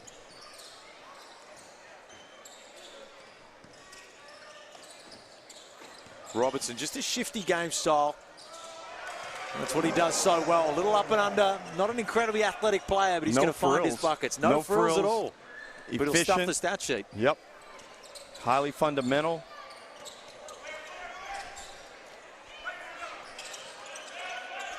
Kings have snaked back the lead. It was a 4-point lead to the Breakers as Matt Mooney gets his own rebound. A little behind the back to Menenga. Can't finish. As King tries to attack, can't find anything. McCarron will find the hot hand in Mooney. Hard left. Great finish.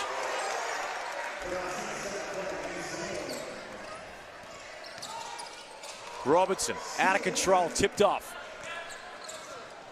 Threads the needle, Mitch McCarron, and King with a strong finish. We are tied up at 57 That's apiece. the pass of the Blitz. There is potential for that to be a part of this identity for this Breakers team, right? Mitch McCarron in the open floor, Mo King in the open floor. You would imagine both those guys will lead the second unit, Olgun? You would imagine so, right? You've got the creation of Mitch McCarron, you've got the scoring. Tyler Robertson getting guys off their feet. The only problem is, with respect to the second unit breaker guards like King and McCarron, I'm just not, we know nobody can really stop PJC. And the way Mooney's cooking, I just don't know if you can afford to take them out of the game that much. Look, the good thing about Mitch and Mo is that they can plug and play, right, with their respective skill sets, right? Mitch McCarron is a secondary ball handler, secondary playmaker. I think he can shoot it better than most people think. Mo King has the shooting, right? He has the creation off the dribble too. He can score off the dribble. I think you can plug and play those guys in different areas, and including at the three. You can play all those guys together.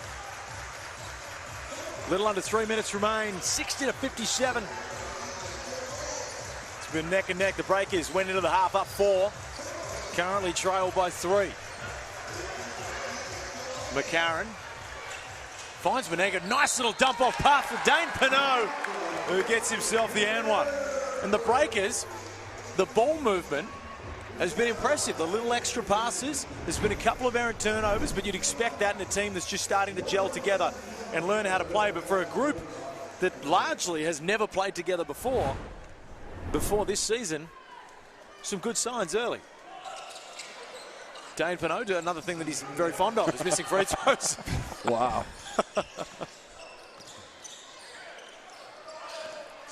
There's no one with a better nose for the ball in this country, but I don't know if there's a worse free throw shooter in the country. He's remarkable at getting fouled. Alex Tui can't get that one to drop.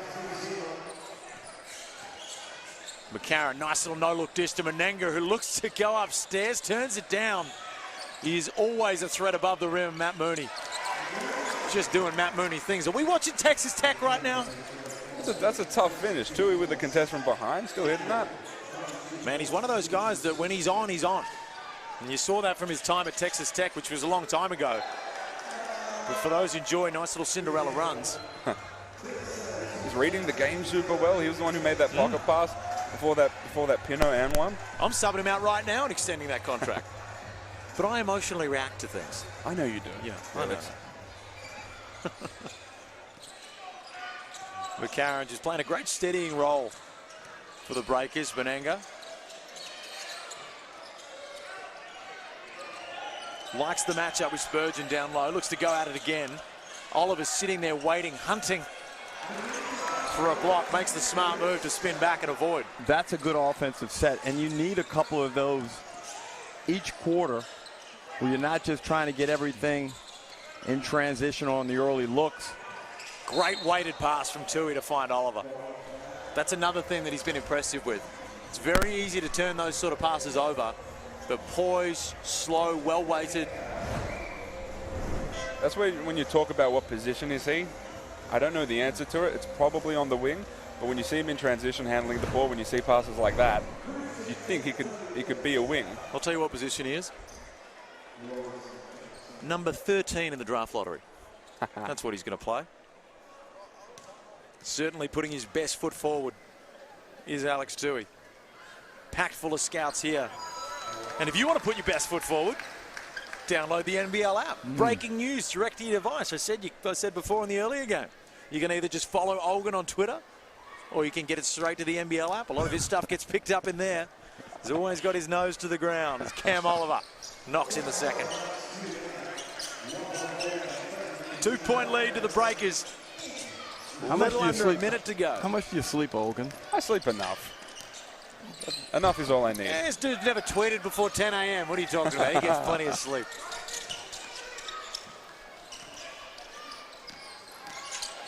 McCarron. Good veteran, savvy, feathery floater. You're right. You picked up on it early. You picked up on it in the warm-ups, Derek Rucker. He's a different player. He looks reinvigorated. And he's a natural leader. That's the thing that I think got stifled in Adelaide. And I think it's hard when you're a leader and you want to be out in front, and for whatever reason that's not permitted or not manifesting. There's a nice pass from Tui to Oliver. That can affect you. But now, look, he looks like a boss out on the floor. Certainly providing the veteran presence that this new team is going to need. Menenga, 4 seconds on the clock. New Zealand going to retain possession, 3.3 remain. And Menenga knows he's got to make that play. He can't afford to let that ball get deflected.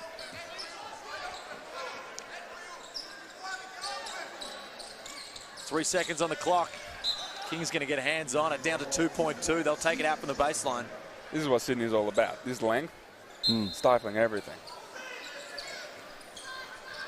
Inbounded, Besto, one last shot at it. Can't get it to fall. Three-quarter time here at the Gold Coast Leisure Centre. 62-65. The Breakers wrestle back the lead, a quarter that ebbed and flowed, but the consistency remained the same. Matt Mooney and Alex Tui. Both looking like they belong. Alex Tui maybe looking like he belongs at a different level. And Alex Tui, you talk about putting your best foot forward, and I bring on Lockie Olbrich again because he did it just last night. Perfect 9 for 9 from the field. Shot the ball well from outside. Again, can we also Lockie Olbrich? And I keep singing his praises in a game he's not even in, but across the blitz, 17 from 17 from two-point range. Did not miss a single two-point shot. Now, to me, that's criminal. It's criminal to end the tournament perfect from the field. But I guess he's just an unselfish guy. He's got a lot of confidence. He had a good offseason over in New Zealand. Was able to play a role that allowed him to do more than he could last year at Illawarra, naturally as a very young player. But sometimes that's why it's good to go away. Get out of your comfort zone. Make yourself uncomfortable, expand your boundaries as a player, and then when you come back to your main gig, you're significantly better. And this is the value of guys spending their off seasons in high quality situations, whether it's who you're working out with or what program you're with. And if you're Lockie Olbrich at the Canterbury Rams under Judd Clavel, you're in a high-level program where you know you're going to get quality reps in practice in games. And there's expectations 100%. on you to perform. 100%. There are a lot of guys who go to lower leagues, maybe go somewhere where they're going to get all the shots in the world. No, if you play good basketball, that's something that will translate. Judd Flavel, a guy that, you know, the coaching carousel of the NBL, surely he is approaching. He's been considered for every head coaching vacancy for the last 3 years. He's on every shortlist. He's on every shortlist. And he was in consideration, well, he got offered the assistant coaching job in Adelaide.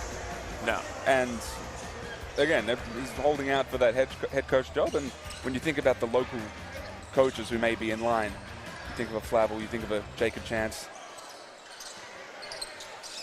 Sean Bruce knocks it in from the outside. Tui penetrates, spins, and kicks. Sean Bruce had hitting shots in the fourth quarter, just opens his account early. A little too early to hit the sleep sign at 65 apiece. 9 points for Sean Bruce. 2 of 4 from the three-point line.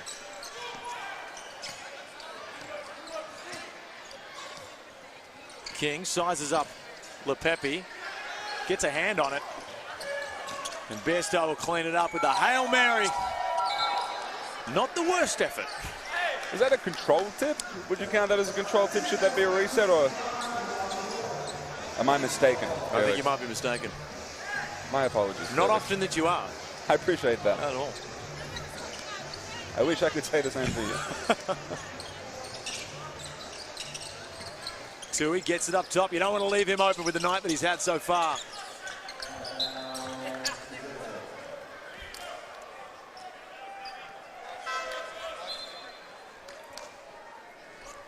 Day 7 of the NBL Blitz. The Gold Coast has played a fantastic host. Southern hospitality-esque from the people up here at the Gold Coast. Absolutely fantastic. The weather's been great. The people have been great. And the early word is that there is hope that it will be here again next season. Love it. Well, I'm all for that because it's very convenient for me, Felix. You've got more. It certainly is.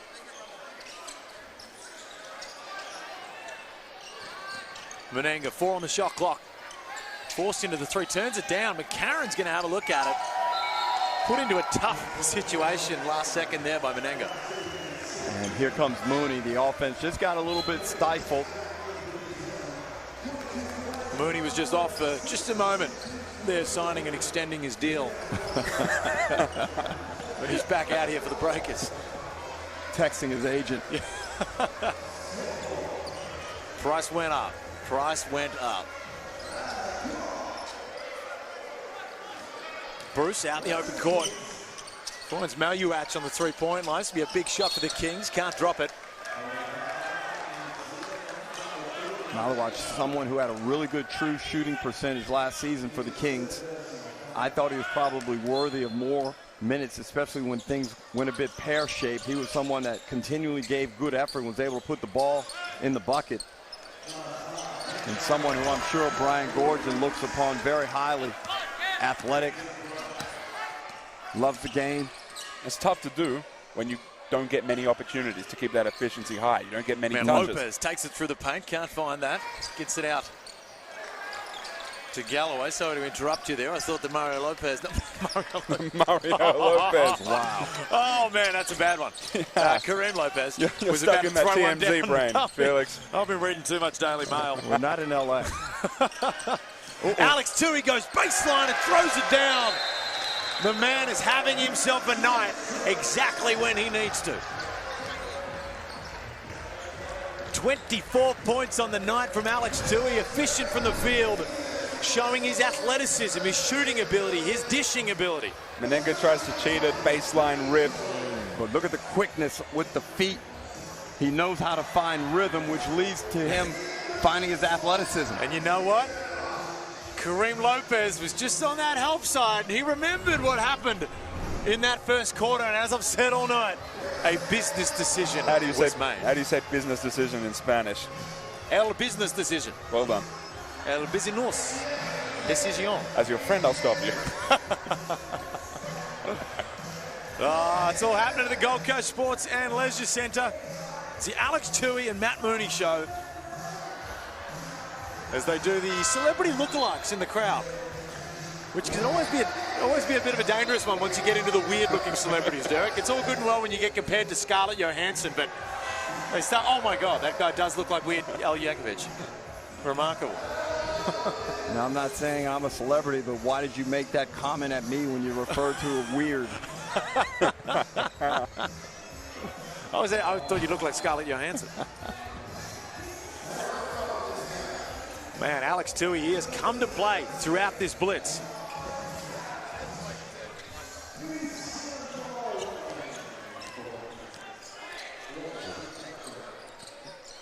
Okay. Olgun, thank you for joining us, bringing all the news as we start to get into a close game here. Jonah Bolden so annoyed with your exit that he's just going to throw the ball out of bounds and say, give the man a chance. But thank you for delivering all the news. Thanks so much, fellas. Giving us some great intel. See you guys. See you, Olgun.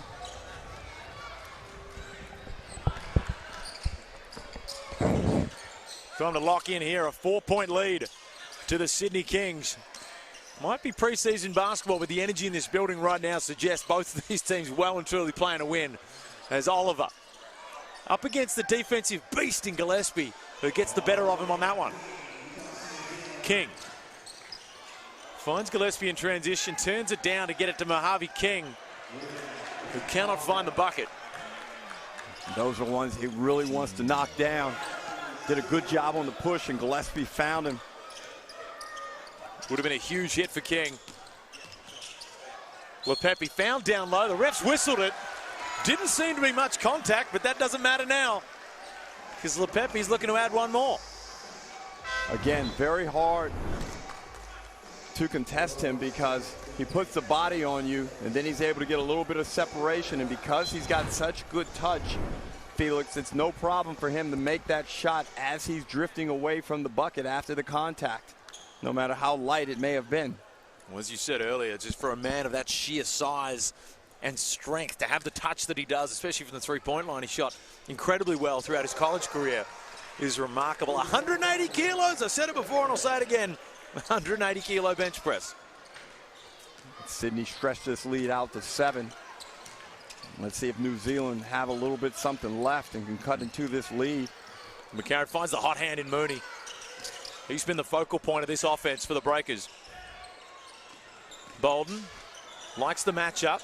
Lepepe does a good job of holding his ground. Kareem Lopez, the next star. Good kick out to McCarron. Knocks it down. Excellent job by the next star. Was poised late in the shot clock. Was able to create a shot. Didn't quite get to where he wanted to off the penetration, but he's athletic enough, aware enough, and he got the ball to McCarron, who knocked it down. 4-point game.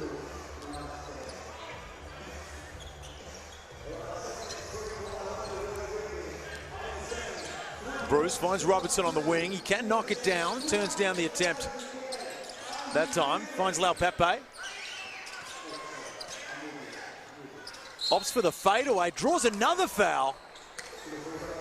And one attempt rims out, but that's a tough matchup. Jonah Bolden with a serious height advantage, but Lepepe. I've got to say there, a tough whistle at this stage of the game. But I give it to Lepepe. He's very intelligent, and he knows how to get to his spots and create enough separation to get shots. I'd like to see him vary it up by now stepping off the block somewhat and seeing what his face-up game looks like. You'd almost like to see him just take 2 hard dribbles to the middle as well. And put that forearm and just put the shoulder into some people. Forearm in the neck, commit a crime, and throw that thing down. Mooney, he's been stranded on 22 points for a while now. And Lopez starting to get aggressive in this fourth term. Breakers will retain possession. Another decent move by Lopez. Not quite getting all the way, but the intent is correct, Felix. And at his age, the intent is really most of what matters in the eyes of these NBA scouts. They're not interested in makes and misses. But the Breakers probably interested in some makes to tighten this one up.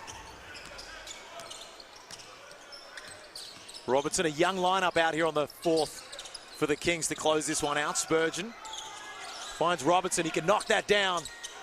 Can't find it there. And Lepepe, too strong. Lopez sends it away. The Breakers a chance to eat into this 6-point lead. Mooney teases it. Likes the matchup with Lepepe. Can do it from the outside, can do it from the inside. Spurgeon does a good job staying in front. Great defense. Great defense from Jacob Spurgeon. And that's, you mentioned before, Derek Rucker, invaluable, these bigs that can switch out on balls and defend the smaller guards. Late shot clock, you like to keep things simple in the pick and roll or dribble handoff context. And if you got a big who can switch out, it's a huge advantage. Tui working. And Lopez says goodbye again. Starting to find his feet late in this game. Lopez in great hands again. A man who's got 2 more years until he's draft eligible, showing a couple of those intangibles that are very, very tough to teach. Hey, by my count, he's made 5 extremely good basketball plays in the past 2.5 minutes on both ends of the floor. Mooney, hard baseline, gets cut off. Finds Gillespie, and that time manages to finish. And we've got ourselves a 4-point game. The Sydney Kings lead, and for the Breakers, doing a pretty good job defensively. This is a very, very tough team to guard. It is, and you know, Lepepe's out there trying to do his thing, as is Tui.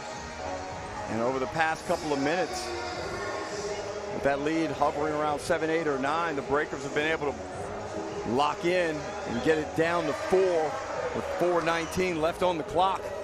Well, tickets are on sale now for the Sydney Kings. Jalen Adams, Cam Oliver, Xavier Cooks, Brian Goorjian, coaching staff.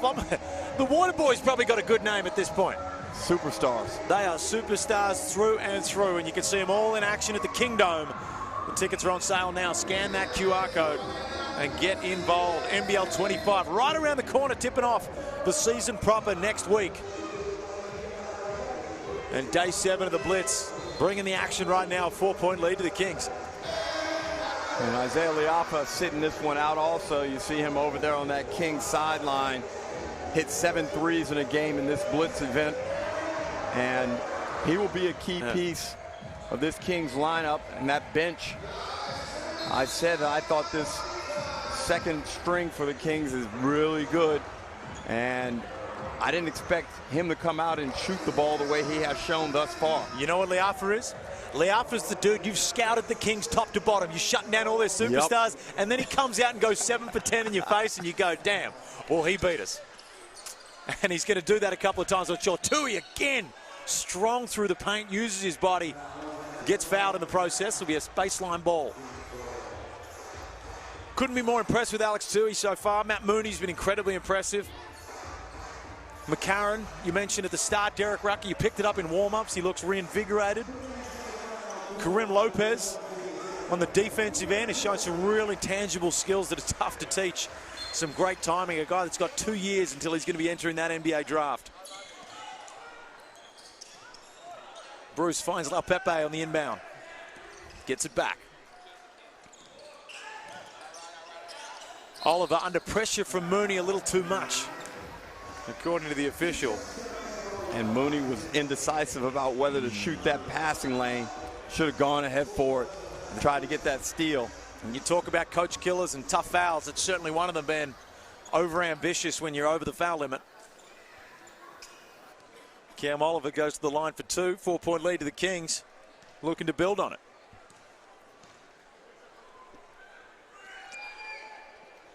And his stroke. You're right. You said before that it's looking better than what it did at the Cairns Taipans. And I'd have to agree with you on that. And so much is symbolized right here at the free throw line. The rhythm, the tempo, the finish, back rim and down. Does not look like missing, Cam Oliver. New and improved, if there was even more room to do so. McCarron just steadies. A 6-point lead to the Kings here. Big possessions each time down the floor for the Breakers.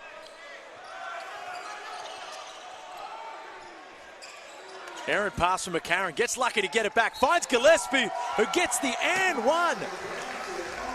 Right at the death of the shot clock. A lucky play for the Breakers, but to win games in this league, you need a little bit of luck as well. Well, heads-up play there. I didn't think the gap was there for McCarron to squeeze that pass in. The more confidence they can get into Gillespie on the offensive end, he's a force on defense. As Matt Mooney subs out of the game with 3 minutes remaining. Mojave King coming back in. Well, early on, Felix, I said it would be nice if, you know, Gillespie could give them 10 to 12 points a game. And right now in this one, he's up to 13. Seems to be a strange correlation with stuff you say is going to happen and it happening, Derek. Yes. Crystal ball-esque stuff from you. Bruce up top.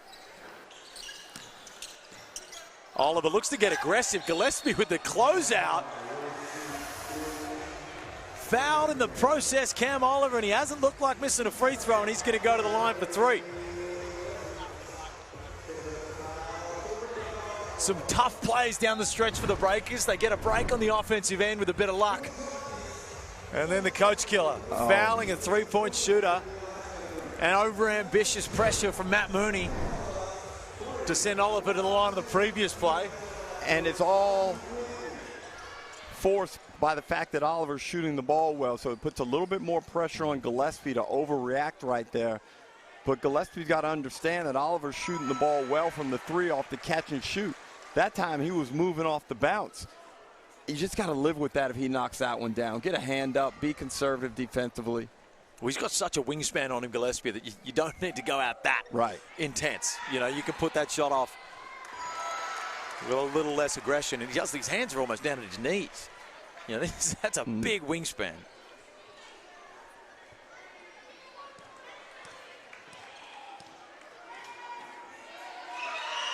And Sydney have done a much better job in this second half in ensuring they get shots as opposed to turnovers. They had 12 at the half. Right now they have 16. So they're looking after the ball much better. And that's a large reason why they've been able to get back into this game. 3 for 3 at the free throw line for Cam Oliver. He's yet to miss. 6-point lead for the Kings has remained there for a few possessions now. The Breakers have shown some signs of approaching, but a couple of boneheaded plays on the other end has limited it. McCarron to inbound. Finds Mooney. He's been hot all night. Banks that one in. And the Breakers cut it to 3. The audacity. Moving to your left on the inbounds play. Bank it in. And some people are going to say that was a fluke. No, he intended to do that. You know 25 points. I wouldn't put it past him. You're right. He's been successful off those little fade shots. Bruce looks to answer back. The fourth quarter menace. Sean Bruce back at it again. And just as the Breakers start to creep back, the firepower of the Kings too much. Mooney draws the foul. Just the 3 team fouls for the Kings. So this one will be a side ball. And this is the reason why Sean Bruce is so highly respected throughout the league. No matter how he's playing, no matter how much court time he gets, he's always looking to take and make big shots.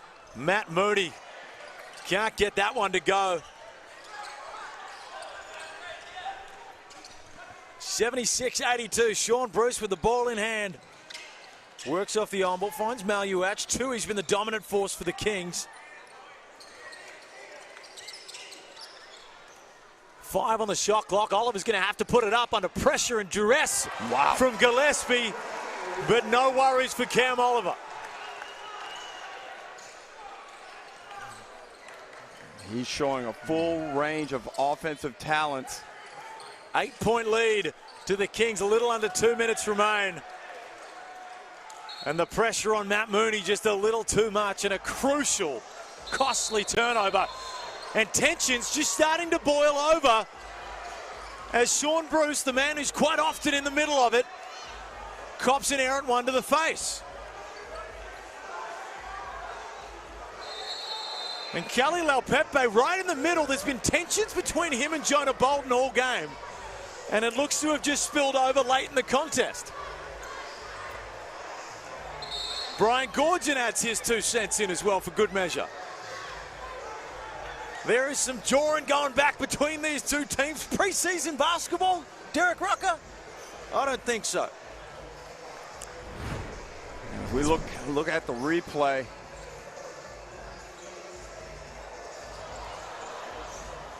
Well, I can see Laupepe, but I don't know, man. Sean Bruce has got the runs on the board that might not have been too much contact there. Might have to see that one from a different angle, but well, again, Felix, there might have been a bit of juice on that. The intent didn't look good. The intent didn't look, and you're right. You know what? And credit to Sean Bruce. Credit to Sean Bruce. You've baited a guy in, and it potentially ends the game. And Gillespie looks highly emotional right now. Well, he's not happy because if there was the type of contact that it looked like from that angle, I can assure you this is not the end of this right here. You look at it again. It looked like he dipped his head. Maybe I'm wrong here. It looked like he dipped his head a little bit. And there's a bit of blood there, is it? He dipped his head. Look at that. We do not like to see that. Man, I take it back, Sean Bruce. That is a direct headbutt. He needs to be hit hard with penalty. We do not accept that. There's going to be sanctions on this. They're going to follow over into the regular season, I would imagine. That's an aggressive act. He's drawn blood. Man, that's tough to see. Apologies to Sean Bruce for thinking that one was a flop, because that's a solid, that's stitches. tensions boiling over, and rightly so. And Felix, I didn't really see what precipitated Gillespie to behave in that manner. Perhaps as now he is going to be removed from the game, and rightly so. It's a got-to-go situation. This could be interesting because that's aggressive. That's suspension. You'd have to go through the rule book to look at, head-high intentional contact, but we didn't see that sort of aggression from Gillespie previous to that play. There was Jonah Bolden and Laupepe going at it during the game. But and now we understand why Brian Goorjian was so enraged. Yeah. Someone who is going to stick up for his players to the end, and he saw it. Incredible scenes here in an 8-point game. And Sean Bruce, who we often see in altercations. He's always in altercations, and you know what? But that's part of his identity as a player. It's what he does as a part of his role in this team to make them good. But I didn't see what he did that warranted that. No, and you know what? Nothing warranted that. On a basketball court, nothing warranted a legitimate headbutt. And we saw his head dip forward. I'd be interested, and maybe if Olgun was still here, we could go through the rule book just to see what sort of penalty is going to come from that, because that's an aggressive, intentional head-high contact. And it'll be interesting to see how the league reacts to it. A selfish move because Lepepe lets one fly, but a selfish move from Gillespie because you could see the impact he was having on this game in a positive manner, especially on the defensive end. He was starting to look better offensively, and now the Breakers are in a situation where they've got to start figuring out what to do with the potential absence of their import big. That's the ramifications as Menenga throws it down, but whatever happens in the final minute 15 of this game, it has been marred. It has been marred for the Breakers because they're about to lose their best defensive player, I would imagine, for multiple games. A tough end of the Blitz for the New Zealand Breakers, who were already up against it, trying to put this roster together. And probably lucky the tensions didn't boil over more there as Oliver fades away, gets the bucket to go, and Derek Rucker, if he's hitting that, unstoppable. It's unstoppable. And that's the trouble with this roster when you're coming up against them, because for all intents and purposes, that's a good shot for the defender. And he's patient here against Menenga and fades the other way this time. We've seen him turn the other way primarily, but now he's on the opposite block. That's tough. Cam Oliver has been one of the top 3 players in this preseason thus far. The Sydney Kings have battled back in the second half, and a game that was just coming to a solid ending has now totally changed complexion and directly drama. We haven't even hit round 1. We had the drama in Adelaide. That was overflowing, and now we got the New Zealand Breakers' best defensive player, a guy that is going to be a game winner for the Breakers, who I'm trying to think what the penalty will be here. I'm not across the rule book and where it's graded, but that was an intentional headbutt that drew blood and could be stitches for Sean Bruce.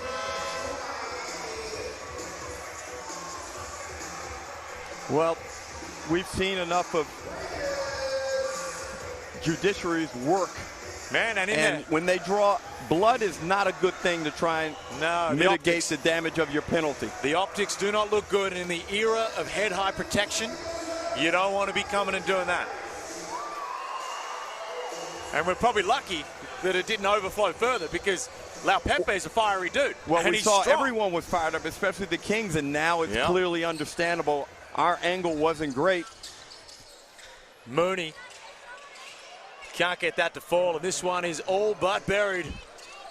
A 9-point lead for the Sydney Kings in what has been a firework finish for reasons you'd probably prefer not to have. Robertson with a tough finish to push this one beyond reasonable doubt.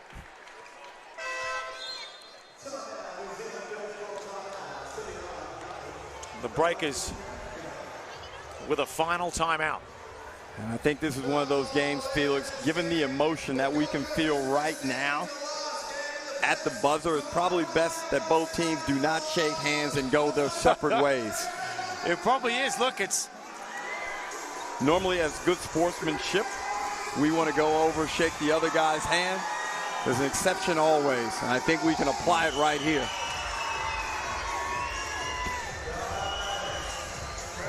Might have a look at a different angle of the hit here from Gillespie, and yeah, you can see there that is at no fault, and it's probably lucky that it didn't get worse. Well, Bruce daps his friends up, daps his teammate up, has a little word to Gillespie. Man, it's a boneheaded play from Gillespie. That is a boneheaded play. He's better than that. I will endeavor to find out at some point what Bruce said to Gillespie, but talk about tipping somebody over the edge. Wow. That is, yeah, and you know, there's always two sides to everything, and Sean Bruce has always been, you know, he's a trash talker, but nothing I can imagine would warrant that. But at least Sean Bruce looks to be all good on the sideline, taped up. Remarkable finish to what was one of the best games of the Blitz. 20 seconds remain, and I'm still sitting here a little bit. I'm trying to do the math in my head.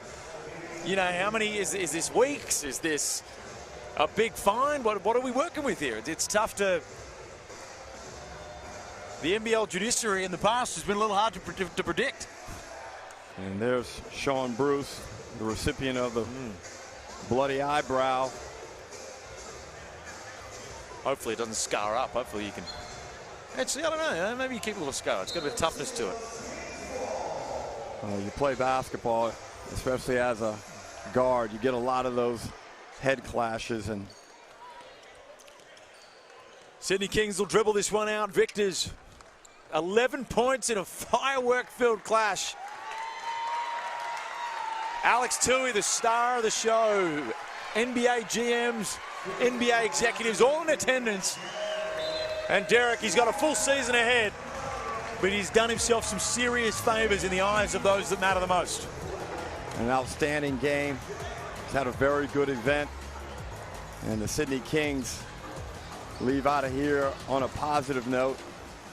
And one could have made the case that were it not for that final incident with Freddie Gillespie, the same could be said of the New Zealand Breakers, as the players seem to have settled down now and are full of hugs for one another. But the drama, we love it. Yeah, that's NBL 25. NBL 24 was filled with it, Derek. You being on the receiving end of a bit of it from New Zealand, and this time it's Sean Bruce who cops it. Remarkable finish to that game, and you know, we've harped on it a little bit.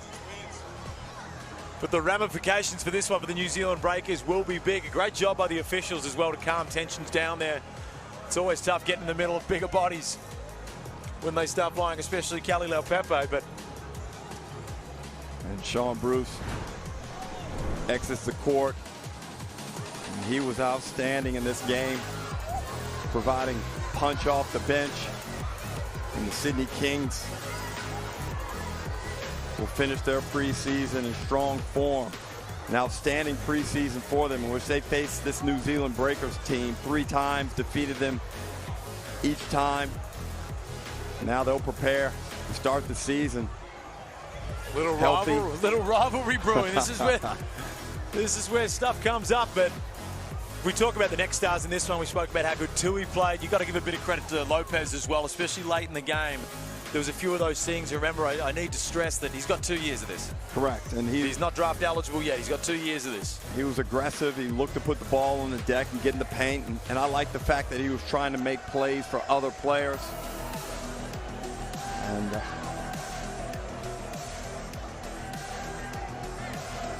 we're still in a bit of shock. Yes, it's because I'm trying to do the math in my head. Is this a month on the pine, which is huge in the import world? Well, I'm just trying to remember, Felix, the last time I saw a headbutt lead to a bloodied player. And that was we saw that the head cocked back. There was no flop in that from Bruce. There was not he looked quite shocked that it had happened. There was blood straight away. He split open. Reminds me a little bit, you know, is it aggressive as when Josh Childress, I believe, came up to Wagstaff with the elbow? That was when I look back at NBL history. Was that one that was potentially up there and just as bad? Yeah. Well, A lot to work out of. The NBL judiciary thought that they were going to have a quiet celebration, maybe some drinks to start the season off. Bad news. Get to work. Work out how you're going to punish that, because it's going to have huge ramifications for the Breakers, who we were singing their praises. On the defensive end, you've got Lopez who's going to play spot minutes in that first year of being a next star. Yep.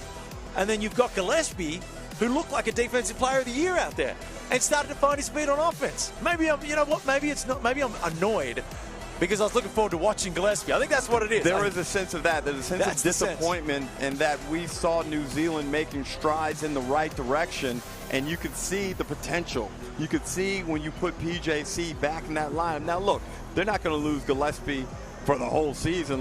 He will be back. But it's great when we look forward to the first round, where you want every team to be healthy. You want every team to have access to all their resources, and it's quite evident that that probably won't be the case for the New Zealand Breakers. Very, very tough finish. But the game, if we forget about the Gillespie incident, the game itself, we've harped on about the next stars and that sort of stuff, but your opinions of the Sydney Kings across the Blitz so far? Very good, and there's no doubt that talent always prevails in this league. The only thing I would be slightly worried about was that offensive onslaught they caught from Southeast Melbourne Phoenix. They've got to figure out a way to stifle teams that are so explosive offensively like the Phoenix are. I thought in the second half of this game they did a really good job. The other concern would be the turnovers. But as they get their more experienced players back out there, Jalen Adams running the show, I think offensively there'll be a lot more tidiness and fewer turnovers consequently. Season proper right around the corner. I was very, very low on the Breakers to begin. I'm a little bit higher than what I was. I think that they're going to gel a bit quicker than what I originally thought. You actually thought they were going to be a bit of a surprise packet. I think you hedged your bets. I'll say you pulled an Andrew Gaze and you sat on the fence. You hedged your bets. But you were higher on them than me. Yes, I just like the size. I like the balance throughout the lineup. And I like the fact that they have Parker Jackson Cartwright. He's one of the few guys that can win games off his own bat. And now that I've seen Matthew Mooney be able to perform, I just like what they have. They'll be able to win plenty of games down in New Zealand, which is a very tough place to play basketball for visiting teams. Well, as we mentioned and Olgun mentioned, Matt Mooney just on that 2-month deal, which we don't usually get to see the back end and the behind-the-scenes stuff. So thank you to Olgun for giving us that info. But his price might go up. Maybe if he keeps playing like this, maybe they might have to rest him a bit and just temper expectations. Well, based on what we saw here, he is an NBL player and an impact NBL import, and that's really hard to find. I like to err with what's in front of me. There's no sense in looking around. That guy has shown what he can do. I'd be riding with him. Well, day 7 of the Blitz, day 8 tomorrow. The takeaways from tonight, the Breakers could be better than expected. The Kings just as dangerous. And don't headbutt each other. We'll see you tomorrow.